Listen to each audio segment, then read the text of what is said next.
think we need to replace it because At least it wasn't an accident on purpose. this references date 21st. Yeah, the same.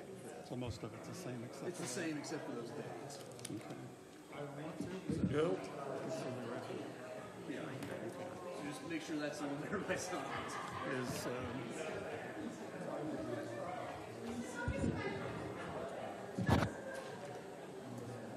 We can keep the same. you didn't miss the presenting Yes. for the boards? Yes. If you're comfortable with it, I'll come in and see it. Yes. I see Lisa's here. I was going to go first. Okay.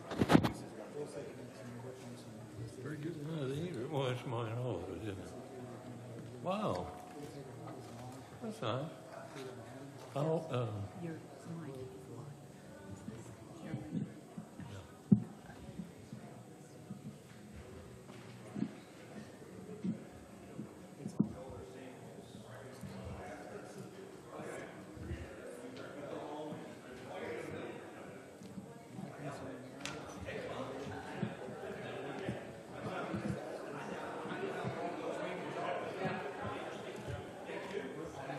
I would rather not and set it aside for a later date.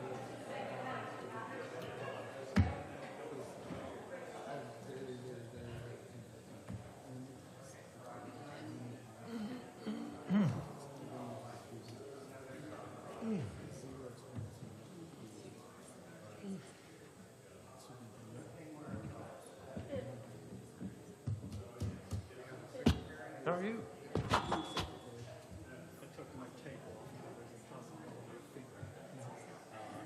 I may take mine off too. I don't drink it. That's okay. If we start getting feedback, I would start taking. I'll push it. I would keep yours on. Oh, I know. Yeah. Keep yours on. Yeah.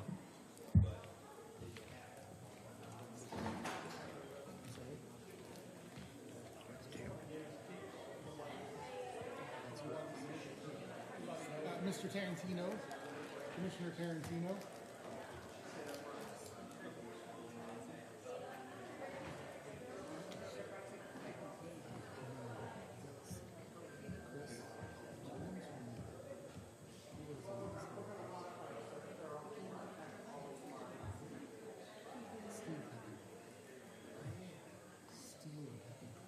Distant cousins. Up until recently, I wouldn't.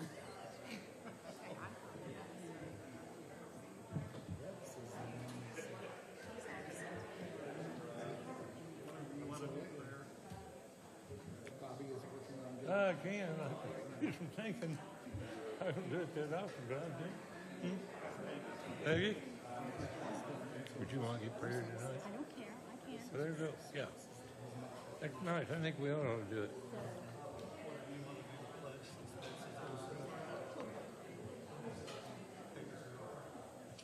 Sounds good.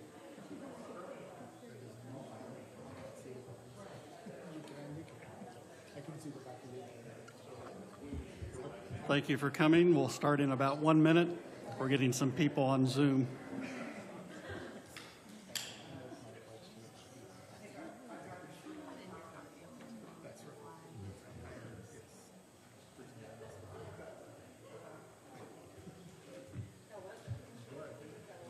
Thanks for doing this.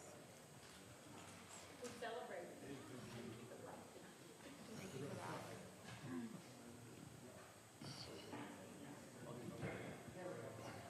Kenny, I would announce that these sandwiches are open to the public, too, if you could, please. Mhm. Provided by the EDC. We're going to open in a second with pledge and the prayer. Courtesy of EDC, I think there's enough food for anyone who's hungry up here. They don't want to take any back. Looks like Subway or comparable.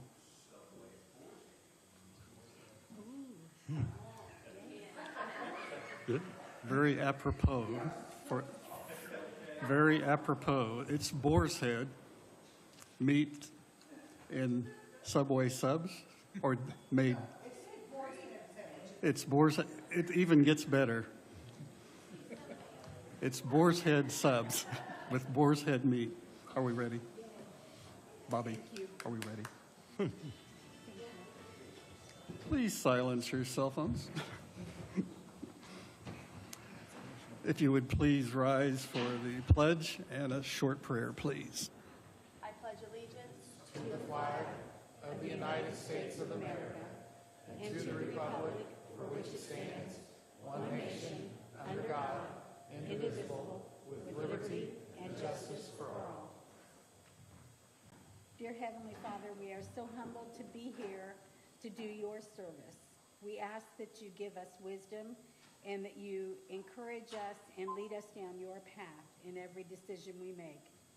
We thank you for all you have given us, and we pray that your will be done in all things. In Jesus' name I pray. Amen. Amen.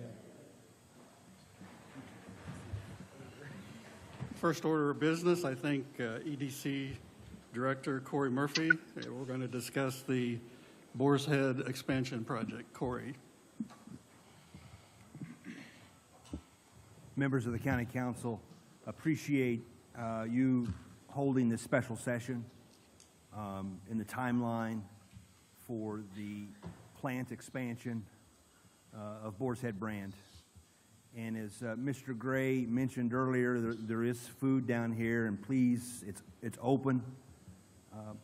Help yourself.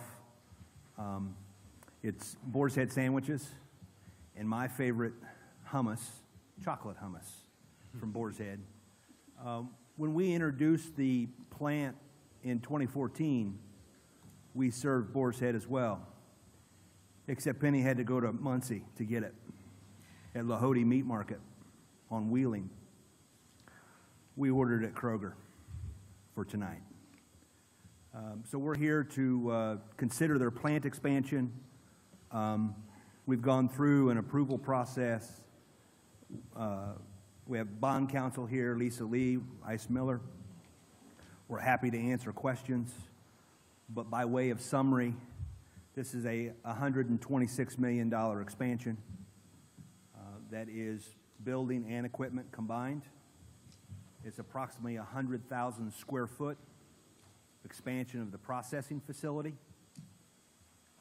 and it's 120 jobs by June of 24, with an average wage of $19 an hour, and that excludes benefits. When they first located here and we found out who they were, we worked very hard to have them locate, because we knew that if they were successful in partnering with our community and this was a good place to do business, additional investment and additional expansions would be looked at. And so here we are. I want to invite a representative of the company, Mr. Adam Lingle, Director of Manufacturing, to the mic. And Mr. Lingle has spoken to us several times in the past. Welcome. Thank you. Thank you again for the special session tonight. Corey did a very good job explaining to the community what Boar's Head has brought to the table. Again, bringing the company to this location in 2014. Plant was opened in 2016, and since that point, there's been 2 additional expansions to the existing facility. One with a standalone plant, one with a distribution center. This is the 3rd expansion in just a few years. So we strongly are supportive of the community. We continue to invest in this community. We find that the relationship that we've built has been very, very good, and we want to continue that. So again, thank you for the consideration tonight, and thank you.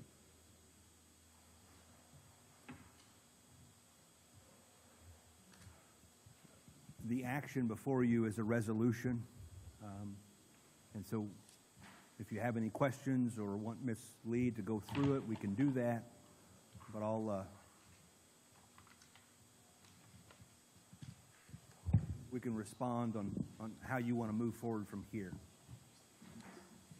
No, you mentioned resolution. What I'm looking at says ordinance number I'm sorry. 2022. Is it? It's is an it- ordinance. Okay. 2022-02-24-003. Is that correct, Joel?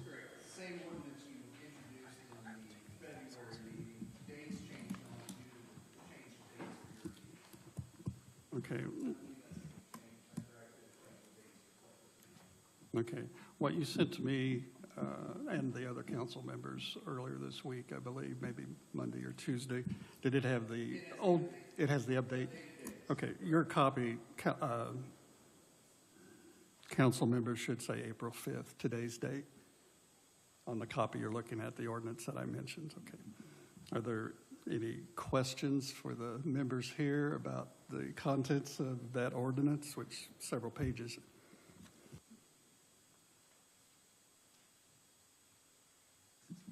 Several pages, several covenants, several exhibits, several places to sign, should it be the desire of the council to approve this. And a lot of this is legal language. Actually, the council will need to sign what's marked, what's attached to this financing agreement is the exhibit to the ordinance. So really, that's our third page. So Ken and I don't have any questions, but I do want to make a few comments. I'm fortunate enough to sit on the RDC, as well as the council, as well as the abatement committee with Peg Steffendale. And so I can only say that Boar's Head has been a phenomenal community partner. They have not only lived up to all of their previous promises, they have far and exceeded them. And with this is a very similar setup to their original, with the exception they're only at a 75% this time instead of 100, which will net out the TIF district several $1 million that can be utilized for other projects. And so the RDC, it truly opens up a big door there as well. Not only helps the company, but it helps the community. And it brings 120 more jobs, which is a phenomenal thing for this community. So with all of that in mind, I strongly support this, and I will make a motion that we approve this ordinance. It's been a move that we approve the ordinance that I stated earlier. Here, a second. This is Betsy. I'll second. 3 seconds. Whoever you heard first. Just to echo what Chad said, I can't believe what great community partners Boar's Head have been to us. And this is just nothing but progress. And I'm excited to see this come to fruition. Okay. Debbie, confirm you're taking minutes. I'm taking minutes. I just need to know who made them or who seconded Chad's motion. Okay, Peggy, confirmed. Hope you get feeling better. I know you're under the weather, but thank you for being there on Zoom to take the minutes. Very loyal. Thank you of you. We have a motion and a second. Any discussion? Anyone want to dispute Betsy's or Chad's double thumbs up claims that I think we all agree with? If not, oh, yes, thank you. That is by law. Betsy, you have to turn your video camera on, and if you're driving, as you said, was a possibility that may be problematic. You might want to pull to the side of the road. I'm pulled over, and I've got my camera on. Thanks for the reminder, guys.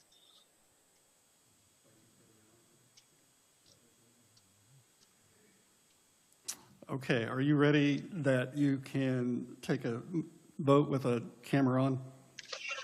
Yep. What I'm about to do as soon as we see Betsy is ask all in favor. But I do want her. Can you not see me now? No.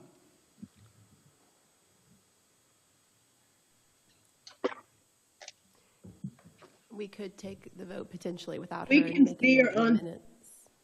There she We is. can There you see her are. on. Thank you for pulling aside. Can you hear me? Can you Yeah. hear me? Okay. about to take a motion. Yes, I can. Passing the ordinance as stated. It's been moved and seconded. There's been no further discussion. All in favor, aye? Aye. Aye. Opposed? Aye. You're on a delay. You said aye, correct, Betsy? Aye. I did. Yes. Yes, aye. Motion passes unanimously. Are we through? Congratulations. And thank you, Boar's Head. And thank you.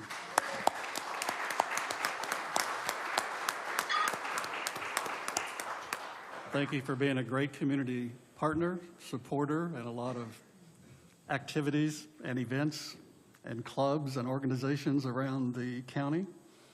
And thank you for 120 jobs that are projected in the near future. So kudos. And good food. Thank you for the food. That's not from Subway. And there's plenty up here, folks. The other item on the agenda is a continuation of the food and beverage conversation that we had earlier. I will open it up to anyone that would like to make a comment.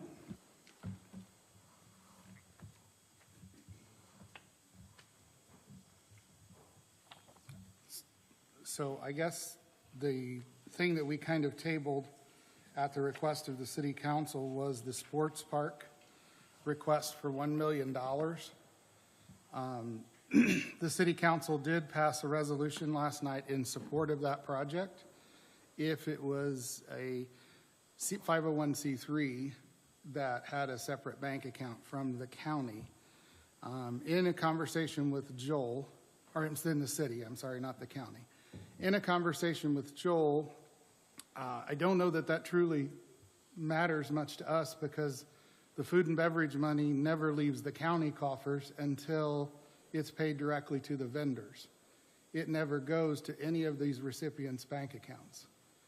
So that's, at the end of the day, I don't believe will be end of any issue with that. They did also, in that same resolution, request that the county, if awarding the funds, award it to a 501c3, which in a conversation with Joel, we could do as a contingency, that they required that they obtain the 501c3 status and that we would then award it as a contingency. So based on that information, and please correct me if any of those statements are incorrect, Joel. I believe that's correct, and I confirm with Lisa that you can include language in bond documents that would build in some flexibility on the actual awarding of projects. Okay.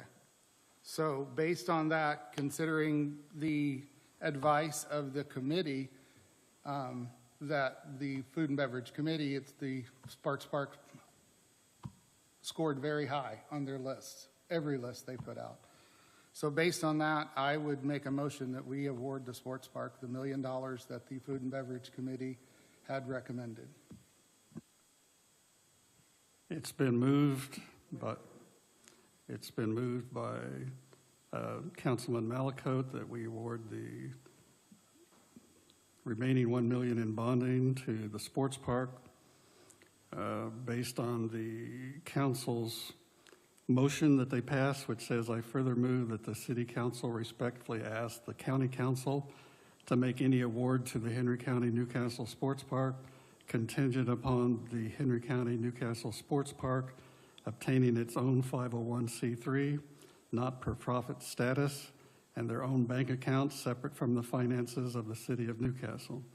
Does that suggest to you, Joel, that we wait? Or can we make a vote on that? I think you could vote on it because it's still some time before you pass the bond ordinance. There still will be some time before you really lock it in and pass the bond ordinance.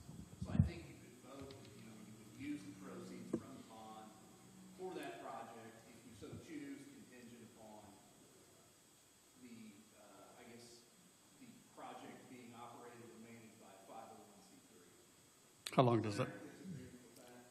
And that was exactly what my motion was, by the way, that we make that contingency. Okay, do you know how long it takes usually to get from the IRS an actual verification? 2 to 2 weeks. Okay, we've got a motion on the floor, so I do have to ask for a second. Excuse me. Can I make a comment? I'm just waiting for a second, and then there'll be room for discussion. I'm waiting for a second to Chad's motion.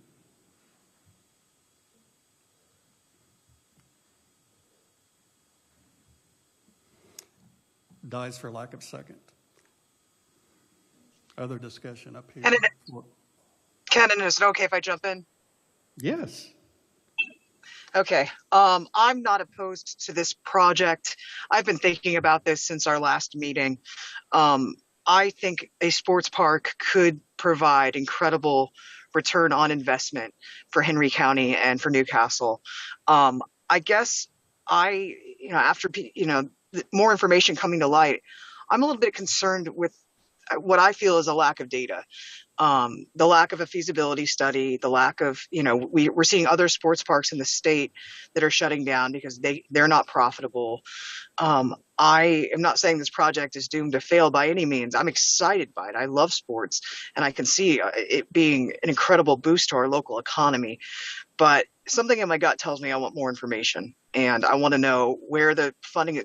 The mayor, he's done a great job of talking about it, but I want to see more proof of concept. I want to see, and I should have that conversation with them. I want to know who the donors are. I want to know who the partners are. I will vote. I am happy to vote for this later. And I don't know what that timeline is, but I just personally feel like I need a little bit more, like something in my gut's just telling me I need more information here. I'd like to jump in and add on to what Betsy said. I am also very interested in this project. I'm not interested personally in funding the groundbreaking, the engineering, the architect work, the drainage. I am personally interested in adding funds to once all funding is secured before the building is ready to go up. And that is when I also think this idea has a lot of good potential, and I'm excited about it as well. But I would want to make sure if we did secure funds, it would not go to anything that wouldn't be completed with, and I would want to see the schedule and all, exactly what other money was coming in and when, and adding this money to a completely funded piece is something I'm interested in doing. So you're kind of dovetailing on more data, as Betsy said. Is that what you're saying? More information?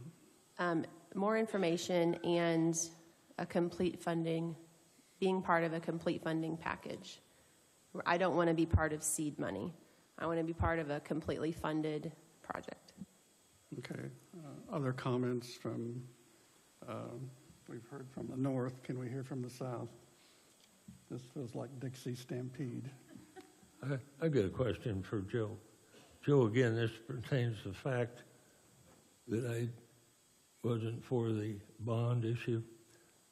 When it comes to this, am I permitted to vote or not? I think you can legally vote. I think what I mentioned in the call was, if you're logically consistent, you wouldn't be in favor of any of it. But I think if the fact that council is going to go forward with bonding, I do think that there'd be nothing legally then that would preclude you from choosing how those proceeds are allocated. Okay, thank you. This is a big topic because this is where we had the pause on last week.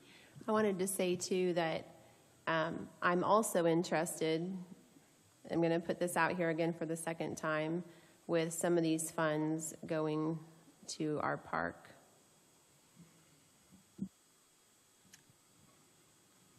Okay, thank you. And I cannot speak for ARP, but I think that is a legitimate possibility in that committee to discuss. It would not have to be in food and beverage, but I cannot speak, and you're on that committee. But it could be from food and beverage.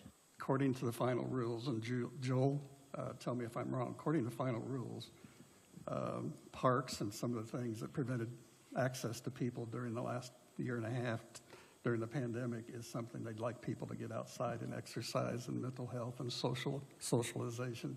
And accordingly, they put that in as a legitimate project to support through ARP monies. But it could be also through food and beverage. It could be. I'm just saying there's more than one revenue source as an option. Betsy, you still parked along the side of the road? Any other comments? I am. Yeah.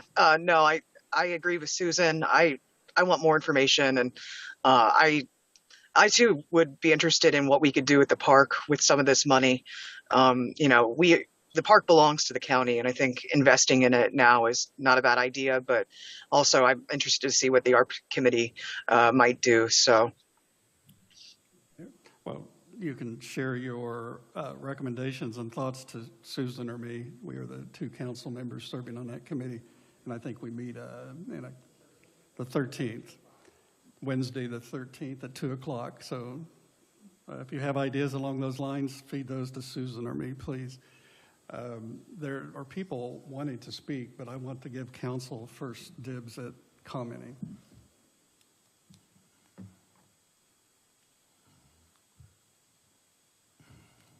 In head shake. Sir, would you like to speak whatever is on your mind? So we're ready for a new topic? I think we're done asking questions on the topic of food and beverage, and a motion did not pass, and we're done with Boar's Head, so yes. Okay. I apologize for not attending the last Thursday's meeting. It was brought to my attention that there was some information put out there at that meeting that I'd like to go in a little deeper, and I'm just going to cut right to the chase and just get down to it. Chad, I've heard that you've quoted a number of total dollars that our project has received for the Henry County Expo on funding, and I wondered if you could share that number with me. That was the same numbers that I shared with you when myself, you, Steve Whiterd, Bobby Plummer, and Susan Hoon met last fall, and that was the report that came from the IRS. It did not reflect last year's funding raise because I have not pulled that report, but at the previous reports, it showed very little fundraising. I do not remember the exact funds, but I gave you guys a copy of that IRS filings that day, but I believe it was somewhere around $130,000 total up until that point that had been filed with the IRS in the previous years. Do you remember what year that was? It was all the previous years from the fall of last year, so it would have been from 20's filings earlier. It was spring. Okay, so it would have been the filings from year 20 and earlier. Is it all right with the council if I present some information to you as far as paper copies of our filings? Relating to what you're bringing up? Yes, sir. I think that falls under more data that people are asking for different things.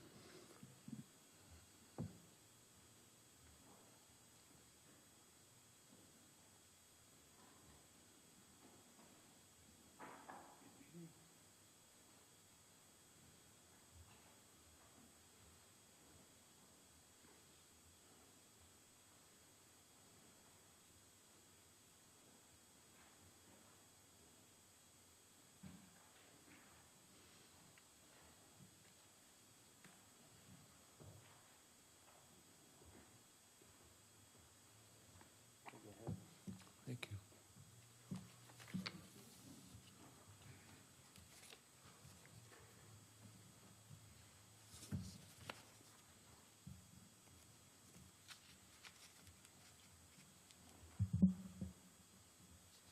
Sitting on the Expo board, I mean, we get a copy of our 990s as well as when we file them.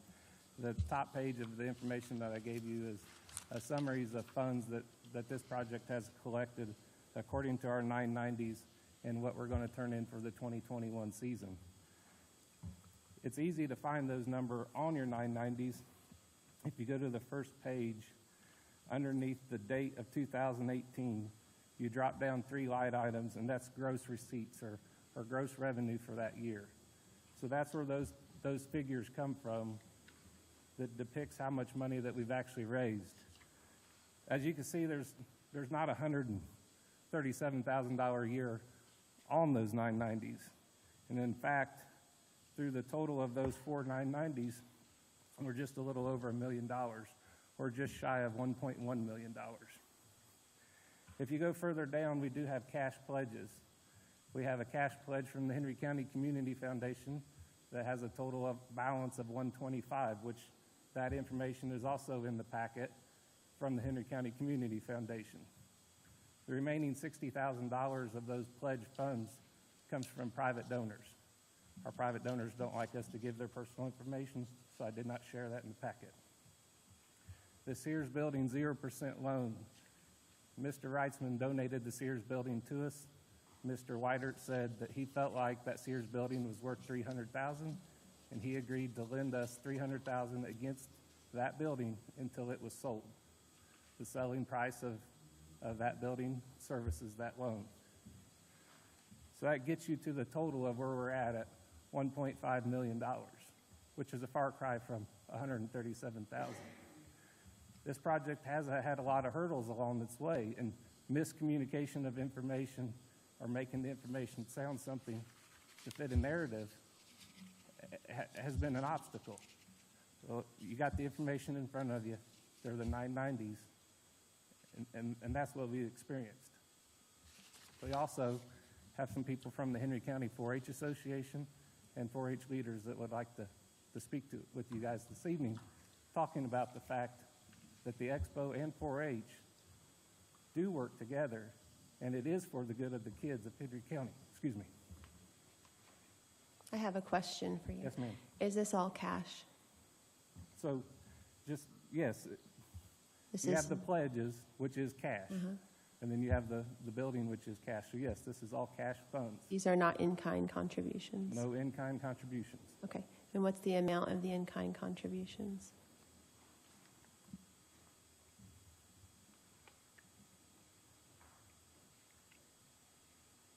I'm not getting my calculator out. I'm just pulling up my spreadsheet.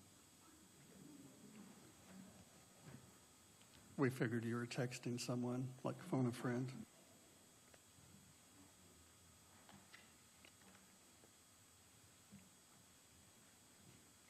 You're looking, when is the current year due to the IRS? Is that sometime in May, did someone say?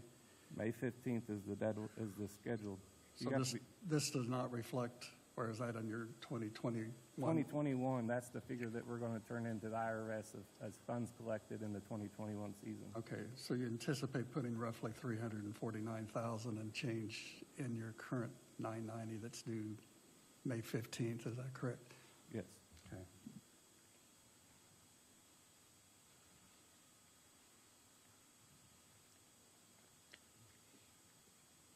In-kind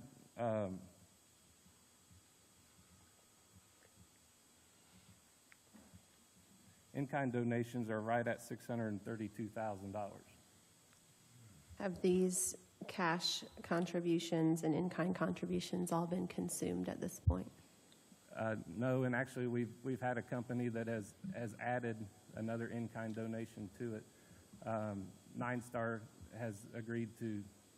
We always figured about $60,000 worth of technology in the building.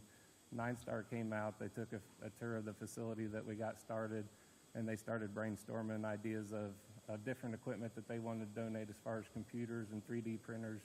And it's estimated that that value is going to come in at around the $120,000 in-kind gift from Nine Star. REMC still has a little bit of work to do out there as far as transformer set. Has the cash all been consumed? No, it has not. Because last time you shared there wasn't enough to finish the building. Correct. The one at the time of the food and beverage, at the time that you and I talked, the $1.57 million was enough to finish the current building. But like I expressed to you guys at the first of last week, we had some line items in our contract that were allowance line items around HVAC, electrical, and things like that, where we are going to experience around a $200,000 overage. So we are shy $200,000 right now of finishing the first building. So how can the cash not be consumed if you don't have enough to? I'm trying to understand. If you have more cash, why do you need the $200,000 to finish the building? I'm just trying to understand the situation. Because construction's still going on. Right now, the HVAC company's out there doing the mechanical rough-in. When they're done, then we're going to pour the concrete floor, install the windows. All of those things, we have earmarked that cash that we have on hand to go to paying for those things. Okay. Other questions of Mr. Martin from the council? Once again, I turn to the south. We did have a question. Does the 1.5 million include the 1.2 million from the county? It does not. And that 1.2 million, the vast majority of that was spent on civil engineering and the dirt work out there. And I get the fact that the dirt work was around $1.1 million, give or take. And that seems like an awful lot of money to move dirt. There was 25 foot of lifts in area in that, and that was an area that the council and commissioners before you chose to put this facilities. The original location that we liked was Cardinal Field because it was flat and it would have took less excavation, but it didn't work out that way. So there is a lot of pipe and infrastructure and things like that. There was a lot of civil engineer planning that the county paid for with those funds to make sure that that site was build ready. So there's been 2.77 million in cash, including the county's contribution, plus 632,000 in kind. And where does the Sears building come into this? I'm trying to figure out how much the first building has cost in total. We count the Sears building as a cash gift because we could borrow the money against it. The first building with the overages is going to cost $1.7 million, $1.777 million. Without the land prep? Without the land prep, correct. Is there a reason Cardinal Field, which is pretty level, wasn't chosen? I mean, was this a vote by the council, commissioners? I know that'd be everyone previous to us, except maybe Harold if it was canceled. Was there a reason that was next? Because that seems like that would take a lot less excavation than 1.2 million or 1.1 million. We were told that the location that was chosen was the location that the council and commissioners at the time would agree upon. There were some activities that go on in Cardinal Field. I mean, you have the edge of Cardinal Field that has camping in it for the Saddle Club, and you do have some events that go on throughout the year there. I think the idea of it at the time was to protect some of the flat green space that we had in the park. At that time, which a lot of you guys weren't here except for Harold, we did mention the fact that when this project is completed, that at our cost, which we have local men and farmers and contractors that are willing to come in and do it, at our cost, we were going to take down the old facilities and put it back into green space to add additional green space to the north side of Memorial Park. Okay, so where all the livestock buildings are, the plans were to turn it back to green space? Correct, and that's not in writing anywhere. That was just verbal conversation that we had at time. I have a question. So we have $1 million of unallocated food and beverage money. Yes, ma'am. And your initial request was for 3.7 million. Yes, ma'am. So we obviously can't do that unless we, vote to revoke those funds. So is there a specific new request that you're bringing forward tonight? Well, like I mentioned to you guys at the beginning of the week, last week, we didn't realize that we was going to have the opportunity to present a throttled back plan like some other projects did. And if it is the vision of the county council that they would like to see this go forward, but not tie the hands of the future of Henry County so we could add on to a facility to make it the full-fledged dream, we can do I call it a throttled back version of phase 2. I believe I shared that information with you guys in an email, and what we did in that is we got rid of all the accessories. We went down to the gravel parking lot. It would have a lot of the same amenities that we have now. They would just be safe amenities. So your request would be the $200,000 roughly to finish building 1 plus the throttled back version of phase 2. Correct. And I understand that you guys don't have that many funds, and I'm not asking you to take funds away from another project. We don't plan on stopping fundraising. I mean, if that was funds that you guys deemed worthy to send our way, then we would continue to fundraise until we got enough money to complete that phase of project that everyone agreed upon. Do you know, I mean, I know that you know, but can you tell me how does the Expo board interact with the 4-H board? Who all is here to represent each group? So Henry County 4-H is made up of two branches, and I'll brief on it. If Kelsey wants to jump in and add some, she's more than welcome to. But we have Henry County 4-H, and then we have Henry County Extension. And the Henry County Extension president sits on the Expo board, and two of the Expo board members are Henry County 4-H Association members. So Henry County Expo is well represented or Henry County 4-H is well represented on the Expo board. I just am curious. Go ahead, Susan. I have been curious and didn't know if I'd have the opportunity to ask tonight the 4-H board what they want. And I didn't know who I would ask that question to. We actually have the 4-H Association president here tonight and the extension director. Okay. Sorry, Kyle. I know Kelsey. You'll have to introduce yourself, sir, because I know Kelsey because she serves ex officio on the Planning Commission. So if you could give your name. Sure. Hey. All right. Well, my name is Troy Hirschman, and I am the newly elected 4-H Association president. I've been a Henry County resident for the last 10 years. I have 3 kids in 4-H, and was asked to be on the 4-H Association board about a year and a half ago. I feel that our relationship, as I've sat on the association board and sat in and listened about the development of the Expo, I kind of wondered the same question. What's the relationship between 4-H and the Expo? And I've paid close attention to the Expo. I was there at the rededication ceremony and listened to Kathy talk about some visions and stuff. And I think that in talking with association members, we all kind of share the same vision. But as JR pointed out, there's just not been a very good line of communication in connecting those. And it is my hopes that now as the association president that we can start connecting some of those. And it's important that we understand kind of what 4-H is. And some of you are very familiar with 4-H. I'm not going to drag it out to what 4-H is with that. But the biggest thing for us as an association is to ensure the programming is excellent for the 4-H members that are enrolled in 4-H, the kids. So whether it be livestock or non-livestock projects. In fact, there are right now a total of 320 4-H members, club members, in various clubs throughout Henry County 4-H.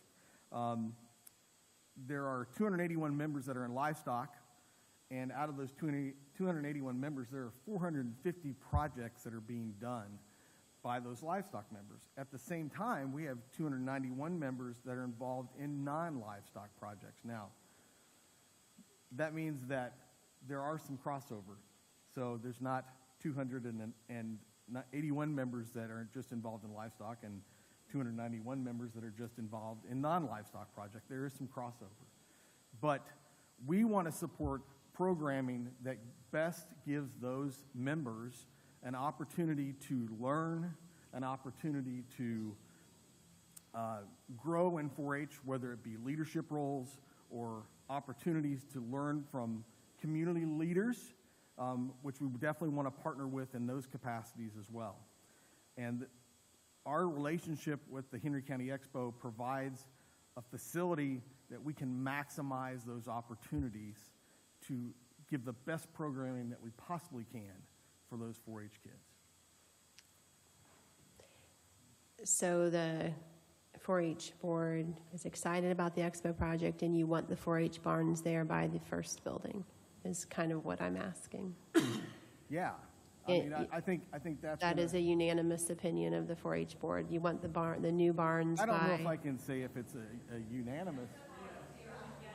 Yeah, I don't know if it's a unanimous. I just, as we talk about doing it, what would we do with the old barns, and do they get demoed, and I'm just curious what it looks like going forward. I can't, yeah. Kelsey, you can answer that question better She's- than I can. As far as right now, have we taken a full board vote on that? No, but as we've all spoken, it's unanimous that these buildings are much needed. And having them side by side would not only give the youth a safe way to experience the fair, but also cater to many other events year round. So yes, the building, what we would consider kind of like the first phase and the barns being next to each other would be absolutely vital. I asked the question because we're talking about the scaled down version, so I'm sorry if it seemed like a stupid question. No. We're not talking about finishing phase 2. They're asking now for barns. So the question to me seems legitimate. Do you want the barns there? Yeah. That's why I asked the question. Yeah, both phases is a part of the overall vision for the complete project, I believe. As far as I've been a part of the conversation from the beginning, and one thing I just want to bring to the attention of everyone is 4-H isn't just the 4-H fair. I think for those who have not had years of experience in 4-H, people think that it's 2 weeks out of the year. Why else do we need these facilities? My job's year-round. I provide 4-H programming year-round. So these facilities would cater to 365 days worth of opportunities for our youth in Henry County, adults in Henry County, because 4-H is under the umbrella of Purdue Extension. So the first phase that we're talking about right now would be for to house some of those indoor type of opportunities, whether it's workshops for youth or adults, many other opportunities. If we're talking about the 4-H fair, I'm curious how many people have been to the 4-H fair in the past 2 years? Even in this room, how many people have been to the 4-H fair? If you haven't been, then there's no way to possibly understand why we need these facilities. If you've been, then you know hands down why we need these facilities.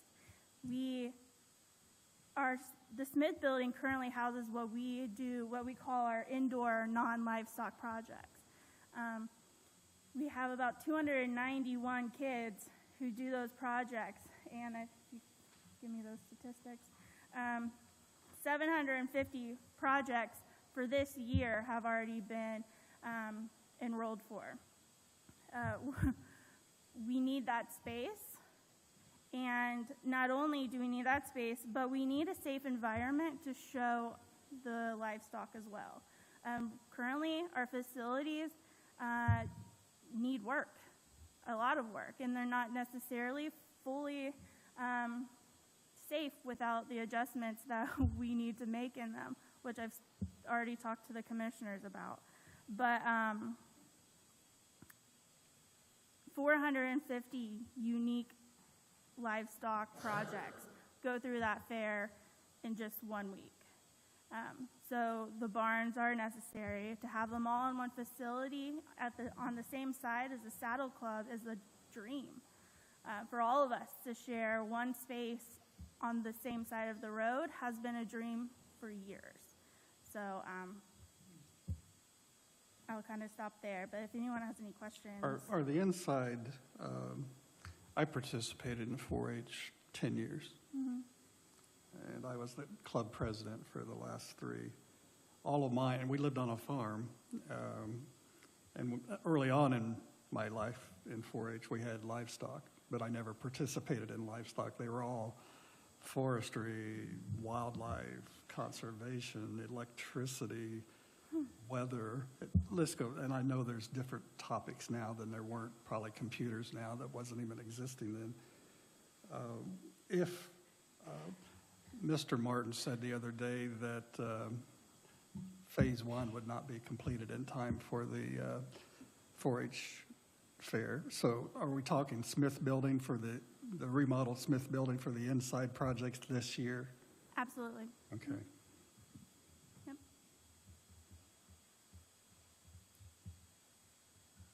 I just have a few more things to say too, is that, you know, as 4-H members, we're still members of this community. And a building like this too, we all understand how important it is for this community. And so as 4-H, yes, 4-H is going to use it. And one of my big ideas and dreams is that we're going to recruit more adult leaders for our projects, and we're going to need space to do those demonstrations and classes and stuff in, and that was going to be part of that.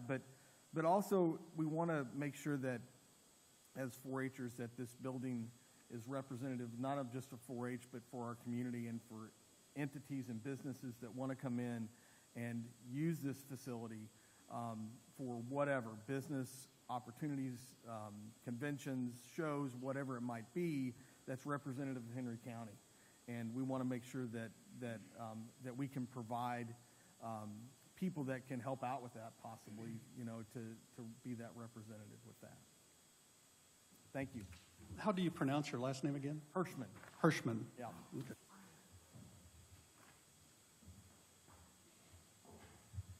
Yes, sir. Please share your name. My name is Rick Holder. My family's involved in 4-H over 60 plus years, and it's a great thing. The Expo Center has started out as a dream, and reality gets close, and then we have a poisoning in Henry County. Anything to do with the park out there, it's been turmoil for 5 or 6 years. And 5 or 6 people in this county has got on like Facebook or whatever and poisoned a lot of people's minds about the Expo Center and what's going on out there. I wish I could turn the clock back 30 years and you would get a bunch of people that could get along and that would be proud of each other and the accomplishments. But nowadays, everybody wants to be the big wig. They want to run the show, and if they can't run it, they'll run it in the ground. And I just wish that the people, you know, when they come to the expo, when I read in the paper, and this is a community building, it is for the people of this county, the children of this county. And then you see there where they wasn't a dime spent for it, wasn't wanting a dime to go anywhere. And if everybody goes through this county and sees what the 4-H, the park included, is a great thing, but people has overlooked it all. It's just, this county is run on hate and discontent, and I'm almost ashamed to be in it for the way the people are. You know, they're out to nail each other, out to do something to hurt. They're not out to help. But I just pray to God one of these days that this county can get it together and do something right. Thank you. I would simply add that may be a condition of the country as a whole, not just Henry County, but thank you. You look familiar. Why do you look familiar? Is your last name Posey? Yes. That's why Jesse you look, Posey. That's why you look familiar. Go Yes. ahead. Jesse Posey, I sit on the 4-H Association, and I'm also the chairman of the swine committee. And I just want to give a couple instances. Over the last few years, since I've taken over the swine, every year it's notorious. We have a drenching rain. And me and other parents that sit on the swine committee stay up there late at night. We have to clean out all the 4-H'ers' pens. And out of our own, the swine committees, because their pens are literally a foot deep in water, because their 4-H projects are laying there in the rain. And we clean all their pens out, and we furnace the shavings, put all the shavings back in before they got there. We've done it twice now.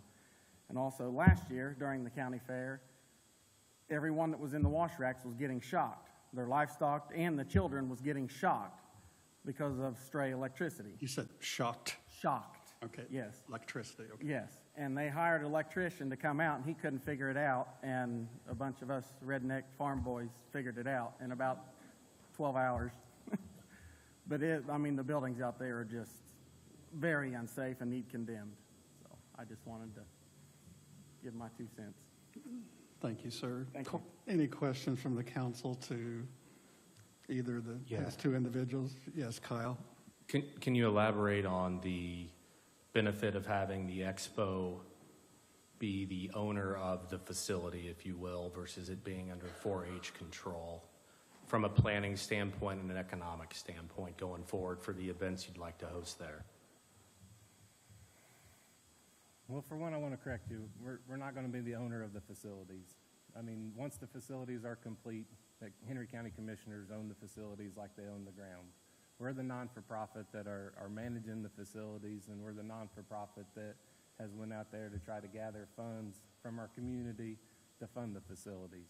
Through a non-for-profit, donations have the ability to come off of your taxes. That's why non-for-profit ran projects like this.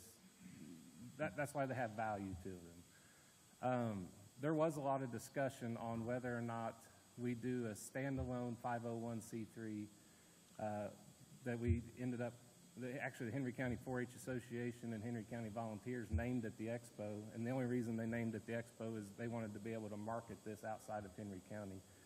But like I said, there was a lot of conversation on whether we do the standalone versus whether we use 4-H's EIN number. And we talked with other counties, and we weighed out the pros and the cons. And our Henry County 4-H Association at that time was very passionate about managing all of the programming and activities that went on inside the facilities, but they wanted to see a separate non-for-profit do the fundraising and manage the day-to-day aspect of the facilities. Are there, when it comes to alcohol, if there was a wedding to be held at the center, if it was 4-H only, would it be able to host events that served alcohol, like a wedding? Those rules and regulations would come from West Lafayette, and if, 4-H activities are tobacco and alcohol free, so, if that was operating underneath 4-H's EIN number, then they wouldn't be able to serve those alcohols at those wedding events and things like that. Rushville's County Fair facilities is set up much the same way. They have a non-for-profit that runs the fair board, and they rent out the one main hall throughout the year for weddings and stuff. And they're able to meet the needs of their customers if they choose to have the beverages or not have the beverages. And then the actual programming is managed by the Rush County 4-H Association, much like this will be. I will say, having attended a Purdue football game, there's no restrictions whatsoever on alcohol. When tailgating is involved. That's a different age for 4-H, I understand. JR, when you say maintain, do you mean that you will take care of all the maintenance, take care of all the utilities, or you're saying that you will just manage the activities? No, so I get a better understanding. The expo is in a lease with the Henry County Commissioners that does spell out a lot of that piece. But the expo board will be responsible for the year-to-year, day-to-day expense and the collecting of revenue and stuff for the facilities. So that's why those events that we showed in our food and beverage application, it's the confusion sometimes comes as people hear the word expo and they say, well, this has got to be there to make a bunch of money for somebody. And the real piece of that puzzle is we need to make enough money for sustainability and to accommodate the non-for-profits like 4-H and other youth-oriented non-for-profits that are in our community that we want to partner with. So it does have to make money to keep the lights on. It does have to make money to support those youth activities, but it doesn't have to be a cash cow for the expo board itself. So I guess I just want to clarify because I didn't exactly understand.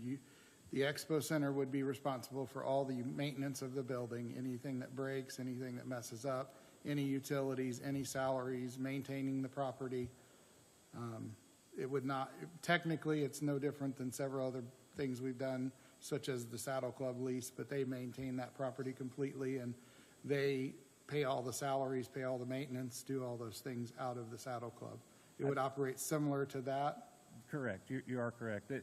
It was when they did the lease, and Joel could probably attest to this because he was involved in it. They took the Saddle Club lease as a reference. They took the Ivy Tech lease as a reference, and they learned some mistakes in the Ivy Tech lease. In the Ivy Tech lease, I think you guys were on the hook for the HVAC, and you're not on the hook for HVAC in this facilities. And we're required by the county to provide a certain amount of insurance We buy our insurance through the same carrier that the county buys their insurance through. And all that is spelled out in the lease. Joel, you're familiar with the Ivy Tech lease, you're familiar with the old youth center lease, and you're familiar with the Expo lease. Are there significant differences between the three, as he pointed out, or are we getting ourselves into a cash cow? Well, it's been a while since I've looked at all three leases, but my recollection is the maintenance and repair obligation is the tenant, being the Expo, would have a greater maintenance and repair, much greater maintenance and repair obligation than they do under the current lease. And I believe JR is correct that, for instance, they're responsible for the HVAC, whereas in the other two leases, those still remain county obligations. Are those being modified? Yeah, I probably shouldn't discuss that right now. Enough said. Okay. Other questions for JR or whoever in the audience would like to speak?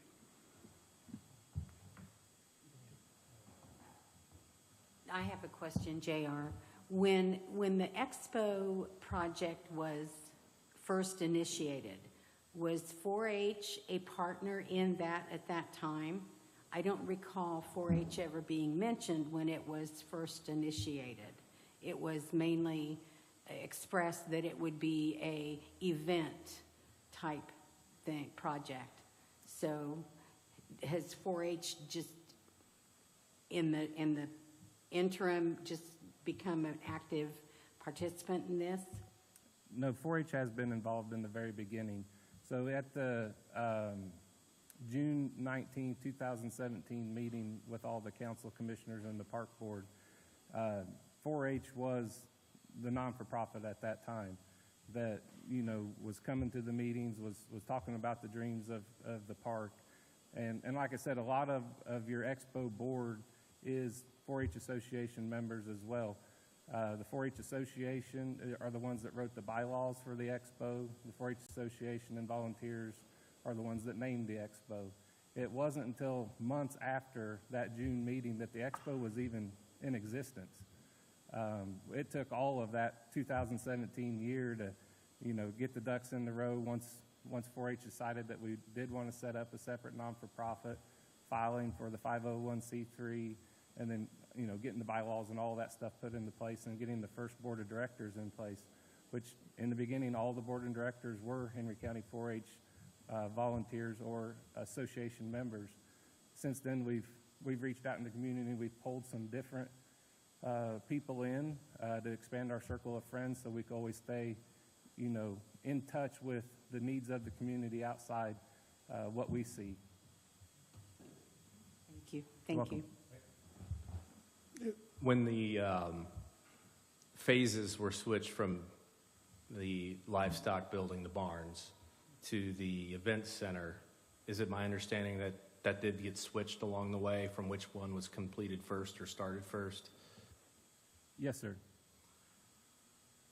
Did that have any impact on the funding from community donations as far as individuals willing to commit to the project from your knowledge? Well, the reason that we did switch was to align ourselves with a grant that the Community Foundation had hired a grant writer to write for us. And to answer your question, no, donations still came in. Even through the pandemic year, we were able to generate some funds through fundraising when we didn't have the ability to meet face-to-face. And we'd spent the whole year prior to the year of the pandemic going to the small group meetings, all the Kiwanis and the little groups like that meet throughout the county, talking about the project and introducing ourselves to the members of our community, getting feedback. And, that year was going to be a big year for face-to-face fundraising, and, everybody lived through it. We know that we couldn't do that at that time. But funding has still always came in. Sometimes it's really strong, and sometimes, you wonder what the next play is. But the Expo board is very committed.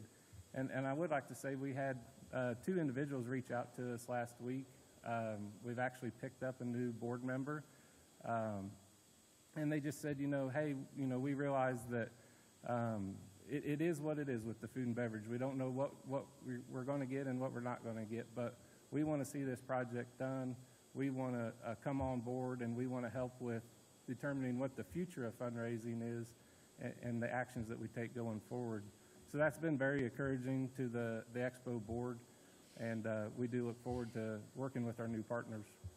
Do you think that if the county were to award food and beverage money, do you think that would help with the fundraising to complete it? Because we're looking at maybe a $500,000 deficit, roughly, with $1 million available per se, to the $1.5 million or so for the scaled down, throttled back version.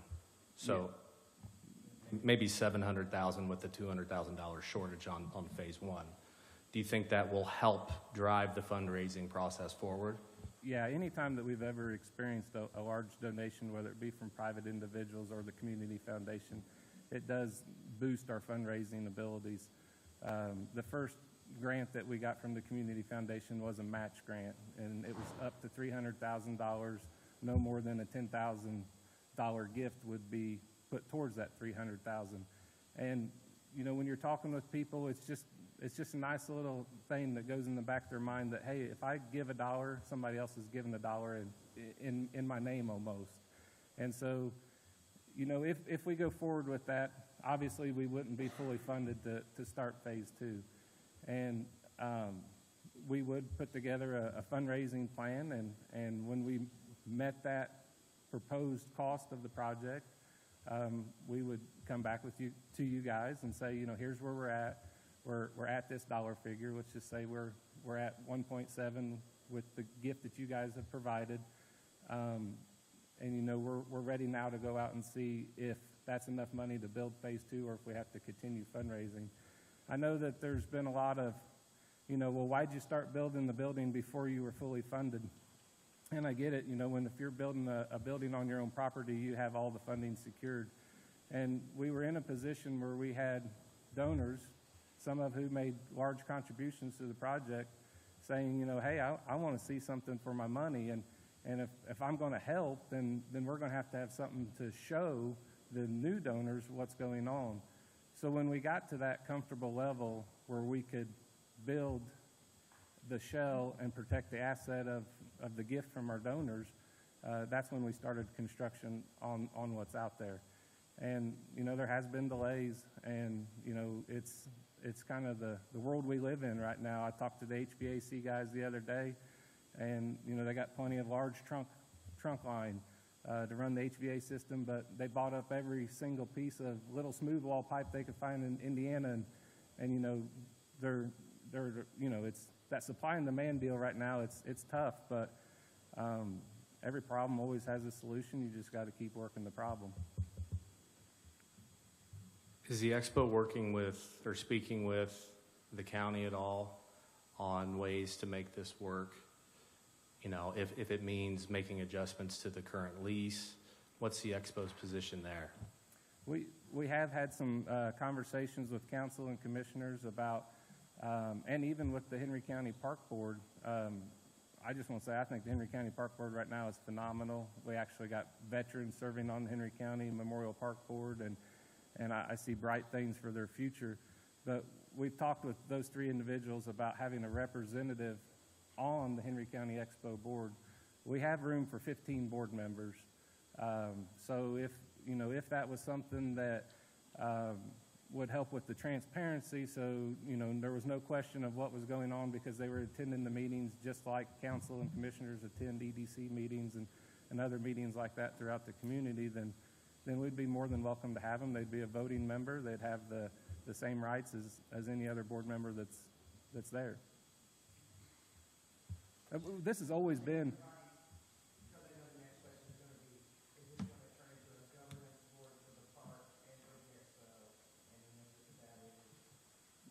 That's not my call. That's your guys' call.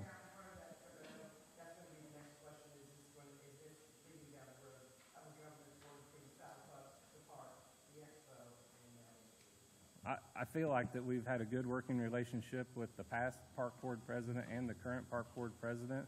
They've both been great people to work with, and and they're of the same mindset that we are. You know, we're community mindset. We're doing this for the children. A lot of us got involved because we were doing it for the 4-H children. And, you know, that circle of why we're still involved just keeps growing and growing. And at the end of the day, it's all about the community.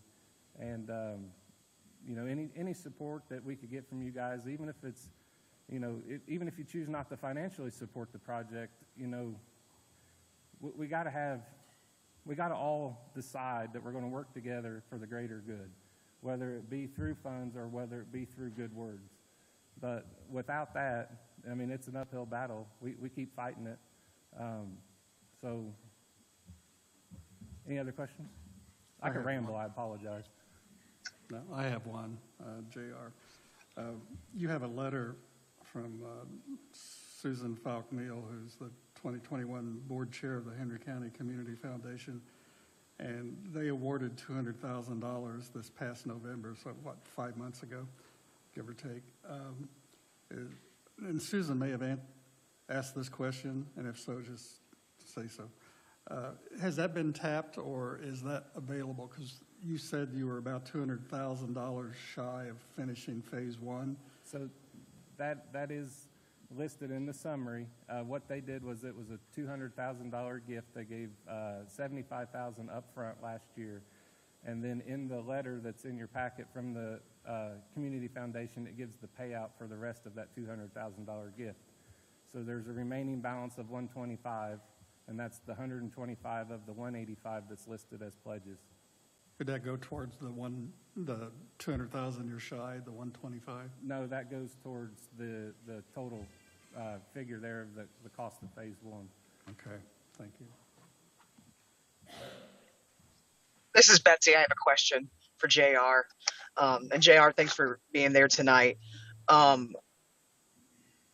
You said that, you know, Henry County government might be able to help in some way besides financially. Could you speak to that more about what we could do to encourage this project to get done without committing potential funds to it? Well, I'm usually pretty direct, so here it is. I mean, you know, we can't be misquoting numbers of dollars that the project actually has brought in fundraising in public meetings. Even if we have the opportunity to correct that, we may not have the opportunity to correct that in front of everybody that heard it the first night.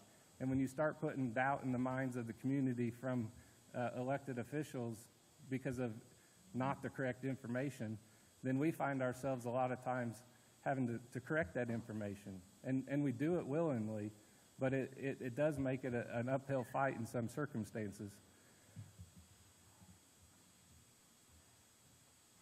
Other questions for JR? If not, Does the expo have a stance on, I guess hypothetically, if we didn't bond anything right now, but money was pledged for future purposes, does the expo have a stance on any type of financing structure along those lines? You mean like if you was to do a yearly pledge, or? Say hypothetically, you present us with evidence of X amount of dollars fundraised and we can pledge money in the future, or if we pledge X amount of dollars over a certain amount of time per year, what's the expo stance on a structure like that? We've actually talked with a lending institute that is willing to bridge loan any pledges as long as they come from a reliable source. And Henry County government is a reliable source for those pledges. So is Henry County Community Foundation, and so are the donors that make up the rest of our $60,000 worth of pledges. How in-depth was that conversation? Were there specific numbers discussed? As far as, you know, just pledges, if that was a route that was an option and we went down, do you know those numbers, you know, how much it would take each year to do a bridge loan type situation? I'm just trying to wrap my head around your question. So I am too. So like if we had a gross dollars that we were shooting for, say we was shooting for the 1.7, and we got close to that, or say we got to there with pledges, then that work has already been started with that lender to lend against those pledges so that project could be finished. Some of the other scenarios that we ran was, You know, if you got pledged dollars, X amount of dollars over the course of, say, 10 years, we could bridge loan that as well. And the bank that we was talking with, they've done projects like this, and that's the main reason that we reached out to them and talked to them. They've done other county fair projects like this, other community centers like this. So, you know, it was a lot more easy of a conversation because they knew the ins and outs and the workings of those pledge bridge loan kind of scenarios. JR, this is Debbie. I have a question. When you talk to those lenders, what happens in, say, 4 or 5 years when those monies are gone that you've pledged? Then who's responsible to make that payment since you don't have that money that was pledged to you anymore because, say, food and beverage went away and we don't have those funds? So, say in the doomsday scenario that you guys was the pledges funds and we do the bridge loan, and like Debbie says, for some reason food and beverage dries up and those funds are no longer there to be used. The lender that we talked to at the time, of course, we had to show them our financial projections and things, the same financial projections that we've shared with you guys. And, you know, that would be a conversation that, you know, before we enter into a bridge loan, everybody needs to understand is, you know, we don't do that on our own. We would bring that contract before the commissioners and say, this is what we're getting ready to sign. If you have any issues with it, let us know. The only thing that they wanted for collateral was the lease of that facilities because they saw the profit that could be there. Now, the guy told me, he said, I'm not worried about the county. He said, I'm not worried about food and beverage. He said, but, you know, in the doomsday scenario, we can make money at that facility to service this debt. You know, there's always a lot of those little details, and that would be something that we'd have to bring in front of the commissioners at that time. And I'm not going to know all the little ins and outs of those details at this moment. Was that a lending institution within 50 miles of here? Yes. Okay. If Joel, and I need clarification here, and again, I'm putting you on the spot, but I'm fairly certain if you make a pledge, it's a legal binding contract that can be, you know, that it could be potential. So in Debbie's doomsday scenario, and the legislature changed this, is the county could still be on the hook out of general funds or some other tax revenue that we would have.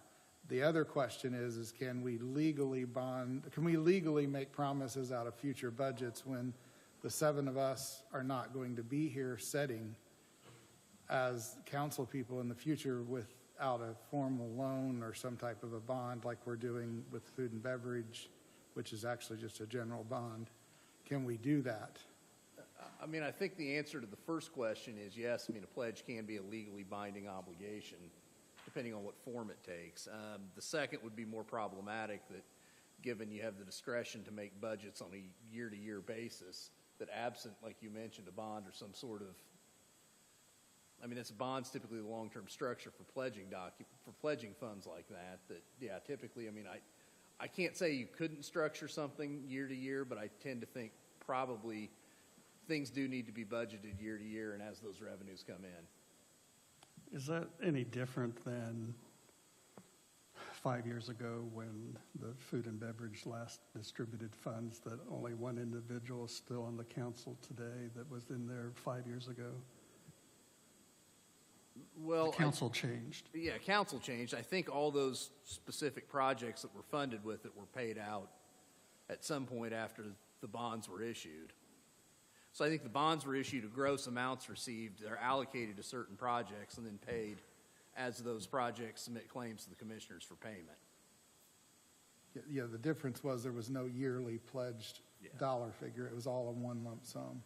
That was where my concern lies in the problematic, since I won't be here next year to make the budget. Did you we guys don't know not exactly sure who will be.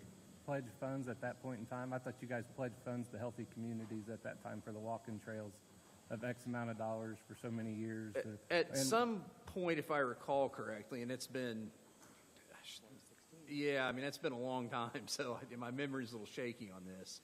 I think there was a commitment made by the council that they would expend a certain amount of food and beverage funds as a match for a grant that Healthy Communities would receive. It was anticipated would be received, I think, either later that year or the next year. I think it was relatively short-term type. It would be like if you were coming up here and saying, hey, we might get this grant in December. Will you guys use $300,000 worth of funds to match? I think it was similar to that type of request. I think a question came up that may be related to that Senate Bill 390 that was proposing a phase out of food and beverage altogether, and maybe Representative Saunders can. There wasn't anything in that proposed legislation that did not pass that suggested food and beverage was going to be ending immediately. It was bonding had to be paid off by 2042. Am I correct, Tom? There wasn't any suggestion that they... So it was the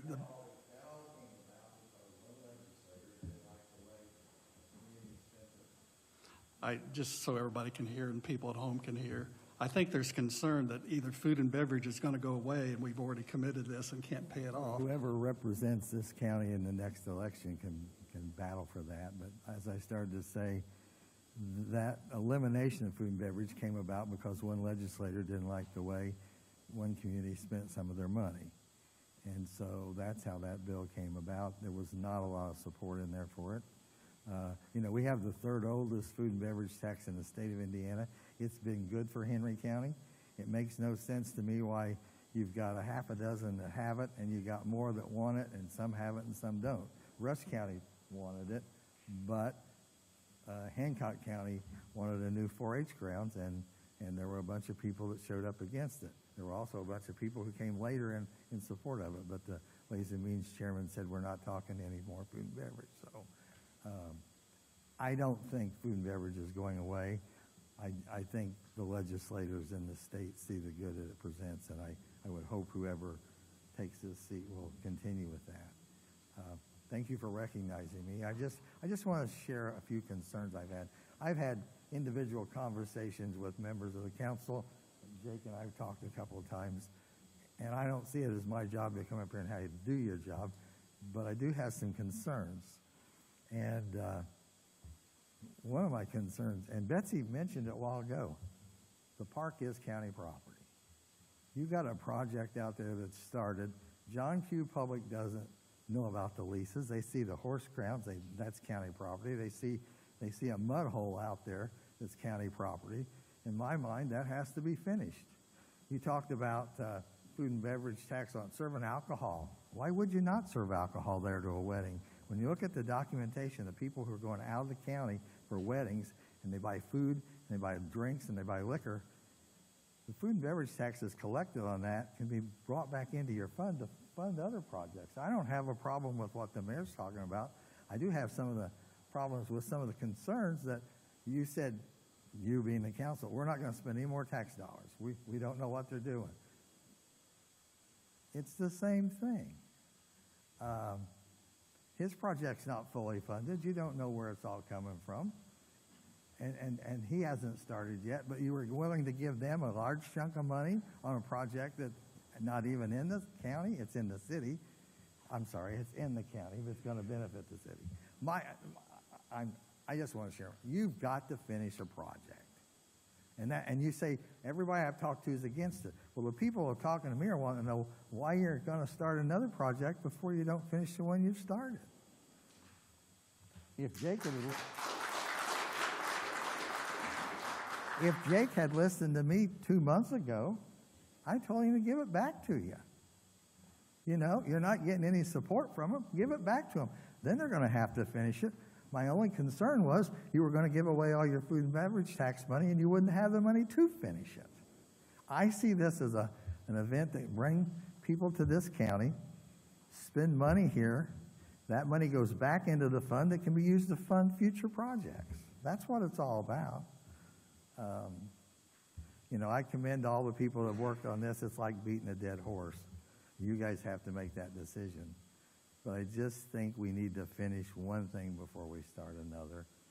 I didn't have a vote on the expo. I wasn't here. I didn't do the lease. I just know that I've been to the 4-H I've been to your pork chop dinners. I've been to your livestock sales for the last 40 years, and I see what it does for the youth in this community, and I think it's a good project. And I think we as Henry County, we as the office holders, we need to get around this project and show the people in Indianapolis we can finish something before we start asking for more to do something else. I thank you for your time, unless anybody has a question. What was the rationale? Was the rationale for adding that into the legislation in 2021 connected to what you just said? I read in the paper the other day that the bill was badly drafted. I might mention that all I did was extend the date and add the Expo Center to the list of things that you could fund with it. I was asked by the community to do that, and I did that. Okay, and Lisa left, so I was going to ask her once again, because it's in the first 8, do we have to fund that before we fund other things? And there's multiple opinions on that, so. There is. Just use your own common sense. Don't read too much into it, but the first thing it was done for the Indiana Basketball Hall of Fame, we've seen what a success story that is. I understand they have a request in too, and if my memory, I wasn't in the legislature then, but I was in the county office. When we funded that with bonding, and we made yearly payments on that bond, I thought they had a contingency fund before we eliminated that debt. I don't remember the dollar amount, but I thought they had a contingency fund. I was quite a bit younger and thinner when that happened, so I'm going to have to I look was into it. not gray-headed either. So. Yeah, and I didn't have gray hair either. But so. that's a worthy project. I mean, I can't wrap my head around it at why the Expo Center didn't make the cut. I mean, it's shovel ready. It brings in revenue. It's the things we want. Again, I thank the people who looked at all that. I know it was a lot of work.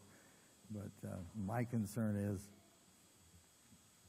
if they don't get their revenue, we're going to get it back. And then you're going to have to figure some way to either bulldoze it down, fill in the mud hole, or finish the project. And it's all going to cost money either today or down the road. So I would hope you'd look at it favorably.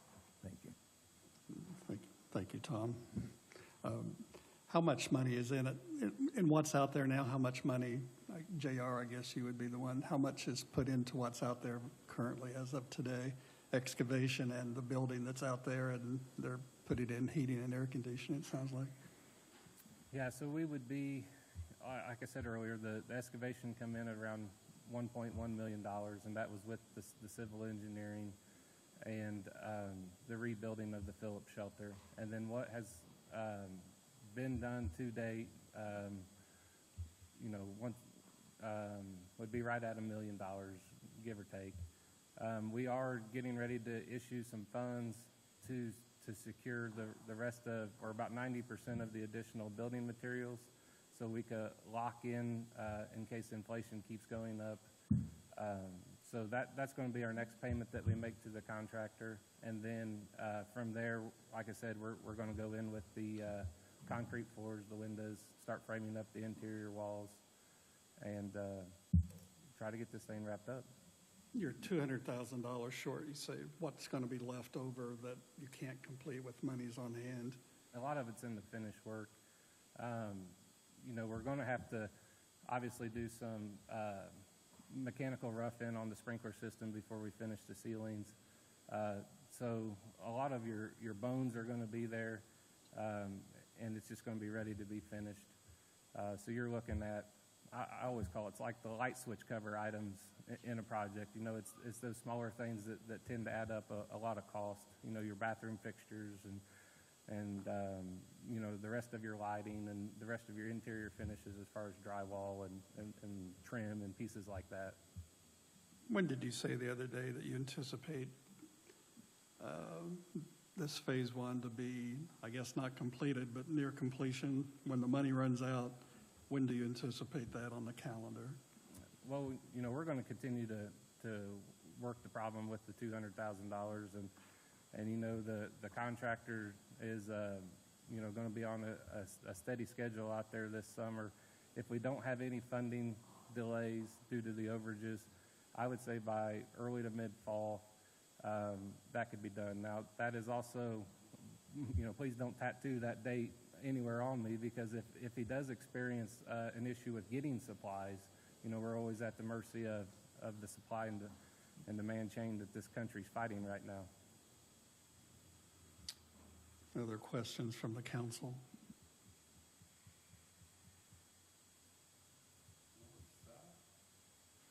Anyone else like to speak?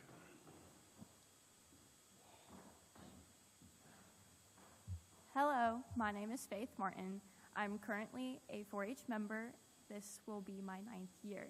And I just kind of want to talk about the importance of 4-H and how much it means to me. So 4-H is a great outlet to teach children about agriculture.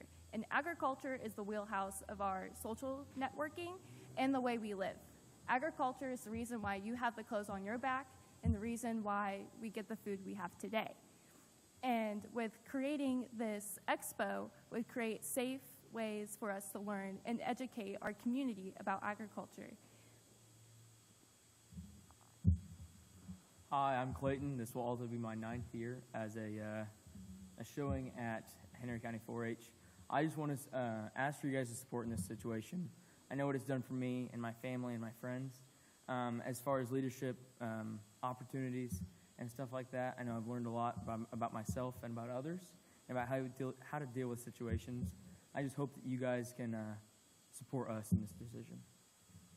You both go members of the same club. No, I'm a member of the Shenandoah 4-H Club. And I'm a member of the Goat and Sheep Club. And where's that located, did you say? That's at the fairgrounds. Okay. It's across the whole county. I mean, anybody who shows Goats and Sheep can join that club. Okay, thank you. Yes. Yes.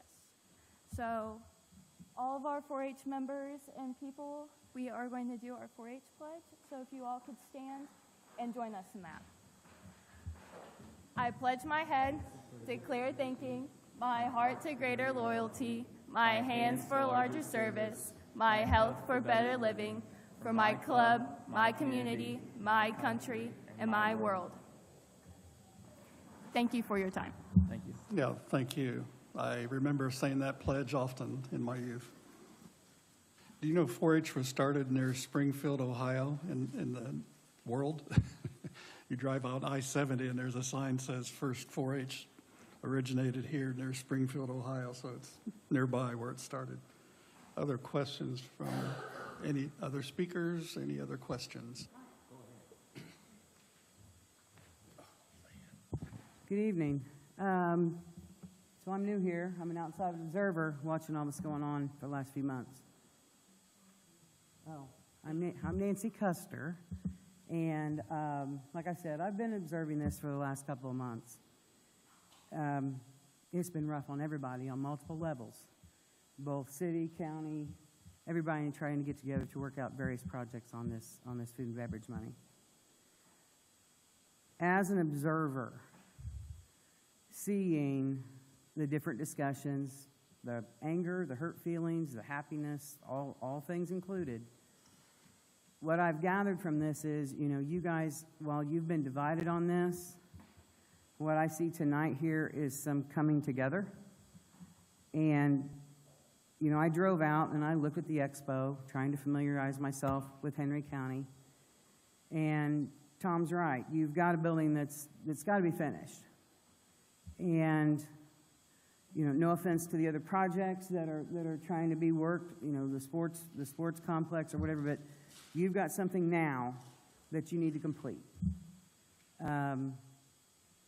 Listening to these guys talk, you've got the Expo, the Saddle Club, and the 4-H Council who have stood up tonight and said they want to come together and work together to make this a great place for the kids and your community.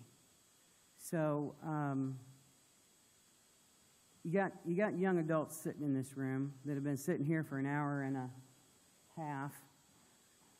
Those young adults that are in this room, 4-H is important, FFA is important. They're going to be the leaders of your county in the future. They're learning the process, and they're being raised to care about the process, or they wouldn't be sitting here. So it's important, I think, that hopefully you guys can come together on a consensus on what to be able to do, but I think if you can support the expo, support 4-H, support the Saddle Club, it'll do great things for your community. And so thank you for your time, and I appreciate it. Thank you. Anyone else or any questions for her? Corey? Prior to the Food and Beverage Advisory Committee process, I'm on record through my twice-a-year column in the Chamber magazine. It's a cure for insomnia, or you can line your litter box at home with my page. But I'm on record as supporting the completion of Phase 1. And so I wish this presentation tonight would have happened during the advisory committee. But that's water under the bridge. I'm not here as an advisory committee member. I'm here as County Economic Development and Tourism. And I would recommend that you fund enough for Phase 1. I respect Mr. Martin and all the work and his board has done. He says 200,000. I don't take issue with that, other than I think you need to calculate a public bidding process. How that fits either food and beverage money or ARP money. The biggest hurdle for any project, I'm not talking about the expo, but for any project that has already been bid, is going to be how do you comply with public bidding. That's way above my pay grade, other than I know that it'll need to be addressed. I would encourage you to go ahead and bond, add the $1 million. Set aside $250,000 for the expo. Give the sports plan time to give you the data that you all requested. And it could be a win-win-win, and there's checkpoints along the way where you can adjust and move forward. I think it's really, really important that that project get finished and have the momentum to raise additional private dollars. I'm also on record as saying it's going to be an economic game changer, and that's about 5 years ago. I think it can have that impact. So there's my recommendation. Issue the bond, carve out $250,000 for the expo, with the acknowledgement that we're going to have to work with Joel or somebody on how to comply with the public bidding. Thank you. Thank you. And council, I did resend this afternoon the process, the bidding process that Joel shared with us earlier, that I think came from the Food and Beverage Advisory, because there are costs involved in that. So, JR again. I would like to say that Phase 2 of that project, even the throttled back version and all that, if we were just wanting to meet the needs of the Henry County livestock of today, it would still give the opportunity for part of the events that we had listed in our food and beverage presentation to come to Henry County. Out of those events, 21 of those events were livestock shows, and those shows could still take place in that facilities. That Phase 2 has not been bid at all. We have not awarded that contract to anybody, so Phase 2 would be clean and be able to follow any of the county bidding rules and regulations that they may have. We did receive 3 bids for Phase 1 before we started construction on it. I don't know the county's rules on the whole bidding process as far as that's concerned, but I did want to say Phase 2 is clean. That has not been awarded to anybody. That's all I had. I did get calls, Joel, from some of the people we awarded money to, or suggested that we award money to at our last meeting, wondering about the process. And I was told, because most of us weren't here at the time 5 years ago, that you met with the recipients that were awarded monies from food and beverage, and you had a meeting where you sat down and went over the process, because I think you have very few restrictions if it's under 50,000, for example. and more restrictions if it's between 50 and whatever, 150, let's say. And you sit down and go over that process with each of the recipients, is that correct? That's correct, yeah. That's what we did the last time it happened. And then generally, as they present claims to be paid out of food and beverage funds, then they have to present proof that they've complied with the public bidding statutes and present a bill or an itemized claim from their contractor. And that goes to the auditor or treasurer or? Well, it goes to the auditor in the first instance, and the commissioners approve the claims. Okay. Just like any other county claim. Like any other, okay. Yep. Patty? Ken, and all the books from before are in my office that you guys can come in and look and see how the process worked and everything they did. We still have all of the old ones from the last one. Okay, thank you. That's good. So, see Debbie. Yes, Patty. Yes, I'm Patty Broyles, and I just want to say thank you for tonight. I sat, and thank you for the committee on the food and beverage. They did a wonderful job, but last night was very disturbing, and I want to say I'm sorry to Chad and Bobby for seeing how it was how our council act. I did hate that we stopped the food and beverage on the sports park. Just one council person stopped it. And I just don't think it's fair, but I want to say thank you for showing the respect that you have for all of the people here. And I'm not saying for the sports park or against the expo, but you guys really do have done a good job, and I appreciate everything you've done. Thank you. That may be the first kudos I've heard in 3 years, but thank you. Any of us have heard. I have, go ahead. Just because there's been so many numbers thrown around, I Yes, just can't Bobby. remember. Go ahead, Bobby. JR, what'd you say that you would need to complete both phases? If you need it, to complete this phase and the scaled back second phase? Is that what you were talking about, right? Correct. And in that proposal that I gave you, I gave you two modes of construction. You know, there was a wood frame style construction and a steel frame style construction. And there was a price difference in it. I believe the one was right at 1.5 and the other one was right at 1.7. So you could easily say if you chose to go with the wood frame structure, we would need approximately $1.9 million to finish the first one and do the second one if the first one's not eligible for the funds because of the bidding process, then obviously you remove that. We also, in that scaled back version, priced graveling the parking lot instead of asphalting the parking lot in the beginning. And the estimate on that is right at $150,000. So you would add that to the number that you just wrote down. And that's for the stone. And yeah, Stone that's for version. stone, and that's priced in 8 inches of stone, which we don't need 8 inches of stone. There's, when they did the paving recommendations for that parking lot, there's heavy asphalt areas and there's light asphalt areas. But when I put together an estimate on something, I try to go as heavy as I can for the unknowns. So, 8 inches stone is a lot of stone out there. And I will say, while I appreciate, Patty, that you apologized, I was not offended by the interaction of the council last night. It did offend me in at least a little bit. Other things may have offended me, but the interaction between the council members did not offend me. But I do appreciate you guys thinking that, it was, and I do appreciate the apology. And I think I talked to a couple today. I showed up last night, but I didn't know that was going to happen. I thought the mayor was going to present his project. So I showed up to see whatever the mayor was going to present. So, but I do appreciate that. Thank you. Further questions, suggestions, comments from the council? JR, can you clarify that these numbers include bringing all the utilities needed to the project, the sewer, the water, all of those things?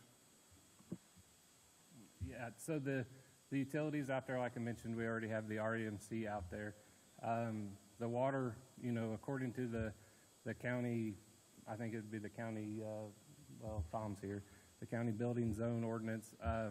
If you're within 300 feet of city services, you do need to try to apply and use city services.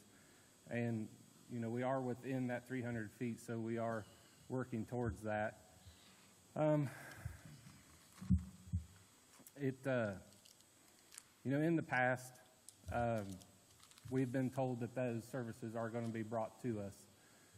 Through the engineering process with SIG Engineering, which the county commissioners at the time approved them as the engineering company for this project, we sat down with some members from the Expo board. Ed Tarantino was there, and Mayor York was there. And at that time, it was told to our civil engineer that the city was going to have United Engineering design the final sewer hookup.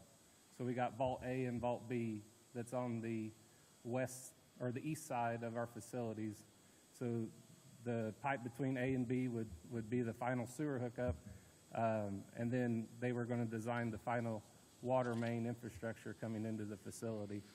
Our plans that was approved by the commissioners actually have that listed on those plans, that final water main and sewer main will be designed by the city of Newcastle.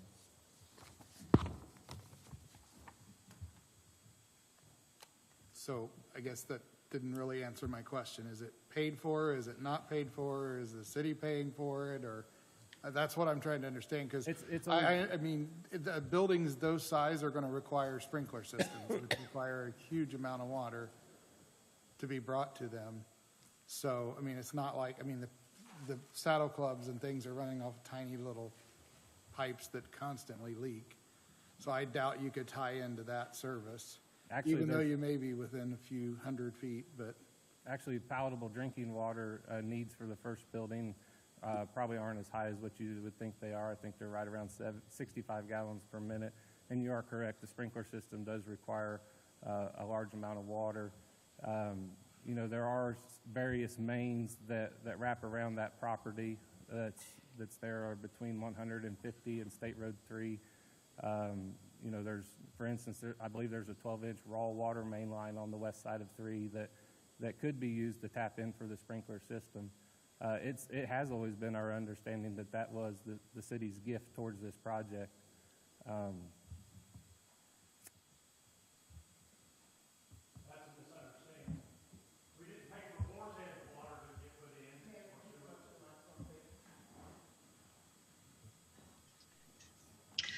This is Betsy. Corey Murphy, would you mind coming back to the mic?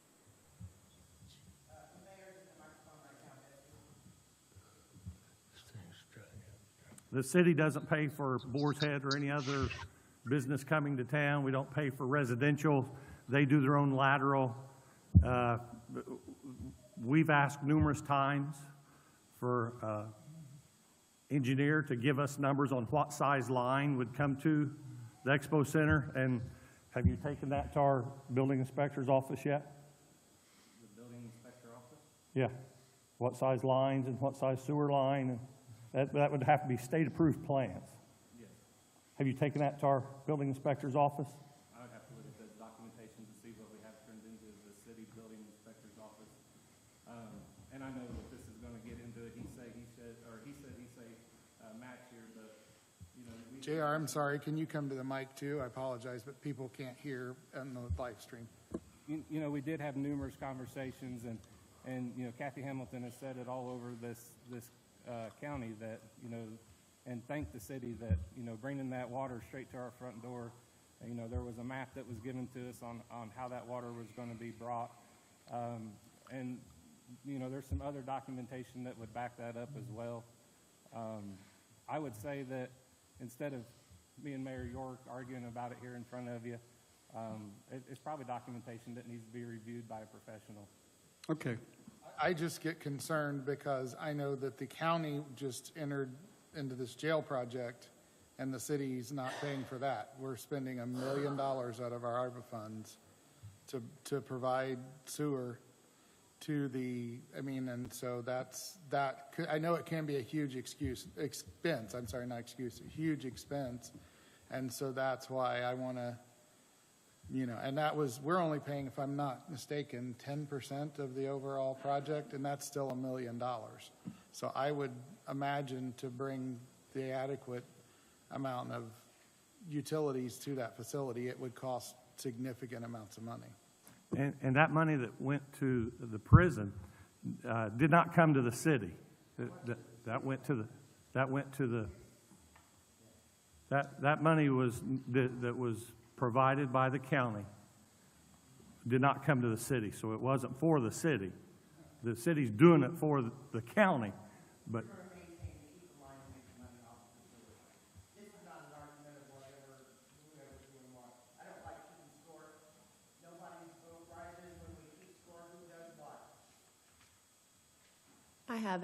I have a couple of comments. Yeah, and then we'll go to Betsy, who's waiting. Oh, Go ahead. Go I'm ahead, sorry. Susan. Okay.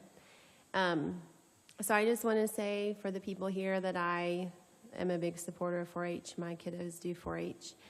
And it really isn't a question for me of supporting 4-H or not. And I know some of you haven't been at all of our meetings, but I've had 4-H barns on my list as something I wanted to potentially address with this money. So I don't say that to justify anything, just because I like to explain where I'm coming from. I think that easily completing phase 1 and getting the barns up could go over $2 million with inflation and everything else. So again, I just feel like this is a very difficult situation. We are over the amount of funds that we have. So we could potentially give $200,000, $300,000, $400,000 to finish the first building. Then we still don't have 4-H barns, which to me is a huge loss and something that is really important to me, and it has been for several years. But then I also think, well, we don't have the money to get the 4-H barns up too. So I just wanted to talk about what I was thinking. There's a lot of things I think are really important that we just don't have the money for. I'd like to repave every road in the county. I don't have the money to do that, even though I'd like to, and even though I support good roads. So I just wanted to throw that out there. I'm not sure what the right step forward is. I deeply regret that phase 2 and phase 1 got switched. That is a huge regret of mine, but it's done. So I'm not sure what the best path forward is. JR, did you say earlier the reason that got switched, the Expo board or 4-H or whoever, the combined group initially were going to do the livestock first, and it was a recommendation from a grant writer that hired by the Henry County Community Foundation that suggested you do phase 1 first to have greater income revenues coming in to help pay the expenses. Did I hear you that correctly, or did I mishear that? It was to align us with the Lilly grant that was going on at that time, and it was my understanding that that was kind of a special grant at that point of time. I don't think that that's a yearly grant that Lilly offers, and the Community Foundation has been great to work with. Obviously, they've been big supporters of this project. And, so when one of your big donors come to you and they say, hey, we're going to hire you a professional grant writer, we want to take a stab at this, but we got to align ourselves to qualify for it. It was a discussion at an Expo board meeting. There was a lot of discussion on it, and they chose to take the recommendations of the Community Foundation and give it a shot. Grants are tricky. You got to apply for a lot of grants, and obviously you're not going to win a lot of grants, but we do try any grant that comes across our table. We do try to apply for. I will say I hear rumors that maybe we're looking at a grant writer or some capacity at that at a county level, maybe in the future. And the research side of grants is the hard part. We've probably met a half a dozen people in this community that would physically write the grants for you, but the research of finding the grants and reading the grants and making sure that you don't get 10 pages into writing the grant and you find out that you're not eligible for it, that's the tricky part. And we have reached out. Betsy mentioned it to us. We had reached out to a couple, talked to some grant writers, and they all said, well, you need to find the grants before we could write them. So then we reached out to some grant research companies, and those are all money up front style companies. And we just never got comfortable enough to spend the money to research grants that we may or may not be eligible for yet. But that is something that could be a big service in our community if you guys choose to support that in the future. I apologize. I got a horrendous leg cramp. That's fine. So, I don't have a heart attack, Angela. but my leg cramp is about ready to go to the floor, so apologize. Council, take it over. What other questions, comments from the audience? This is Betsy. I was hoping to ask Corey a question, but I also just want to say, JR, I'm really thrilled to hear that you have been looking at grant writers. I personally, you've heard me be pretty passionate about this. I think it would be a very, very good return on investment for the expo to really seek that out. And if the county can help with that, I would be very inclined to listen. I think we need subject matter experts who know what to go after, and we need to get this done. Corey, my question for you, you mentioned before that Food and Beverage Committee, if they had heard this testimony when the expo was giving their presentation, that they might have felt differently. Can you speak to that?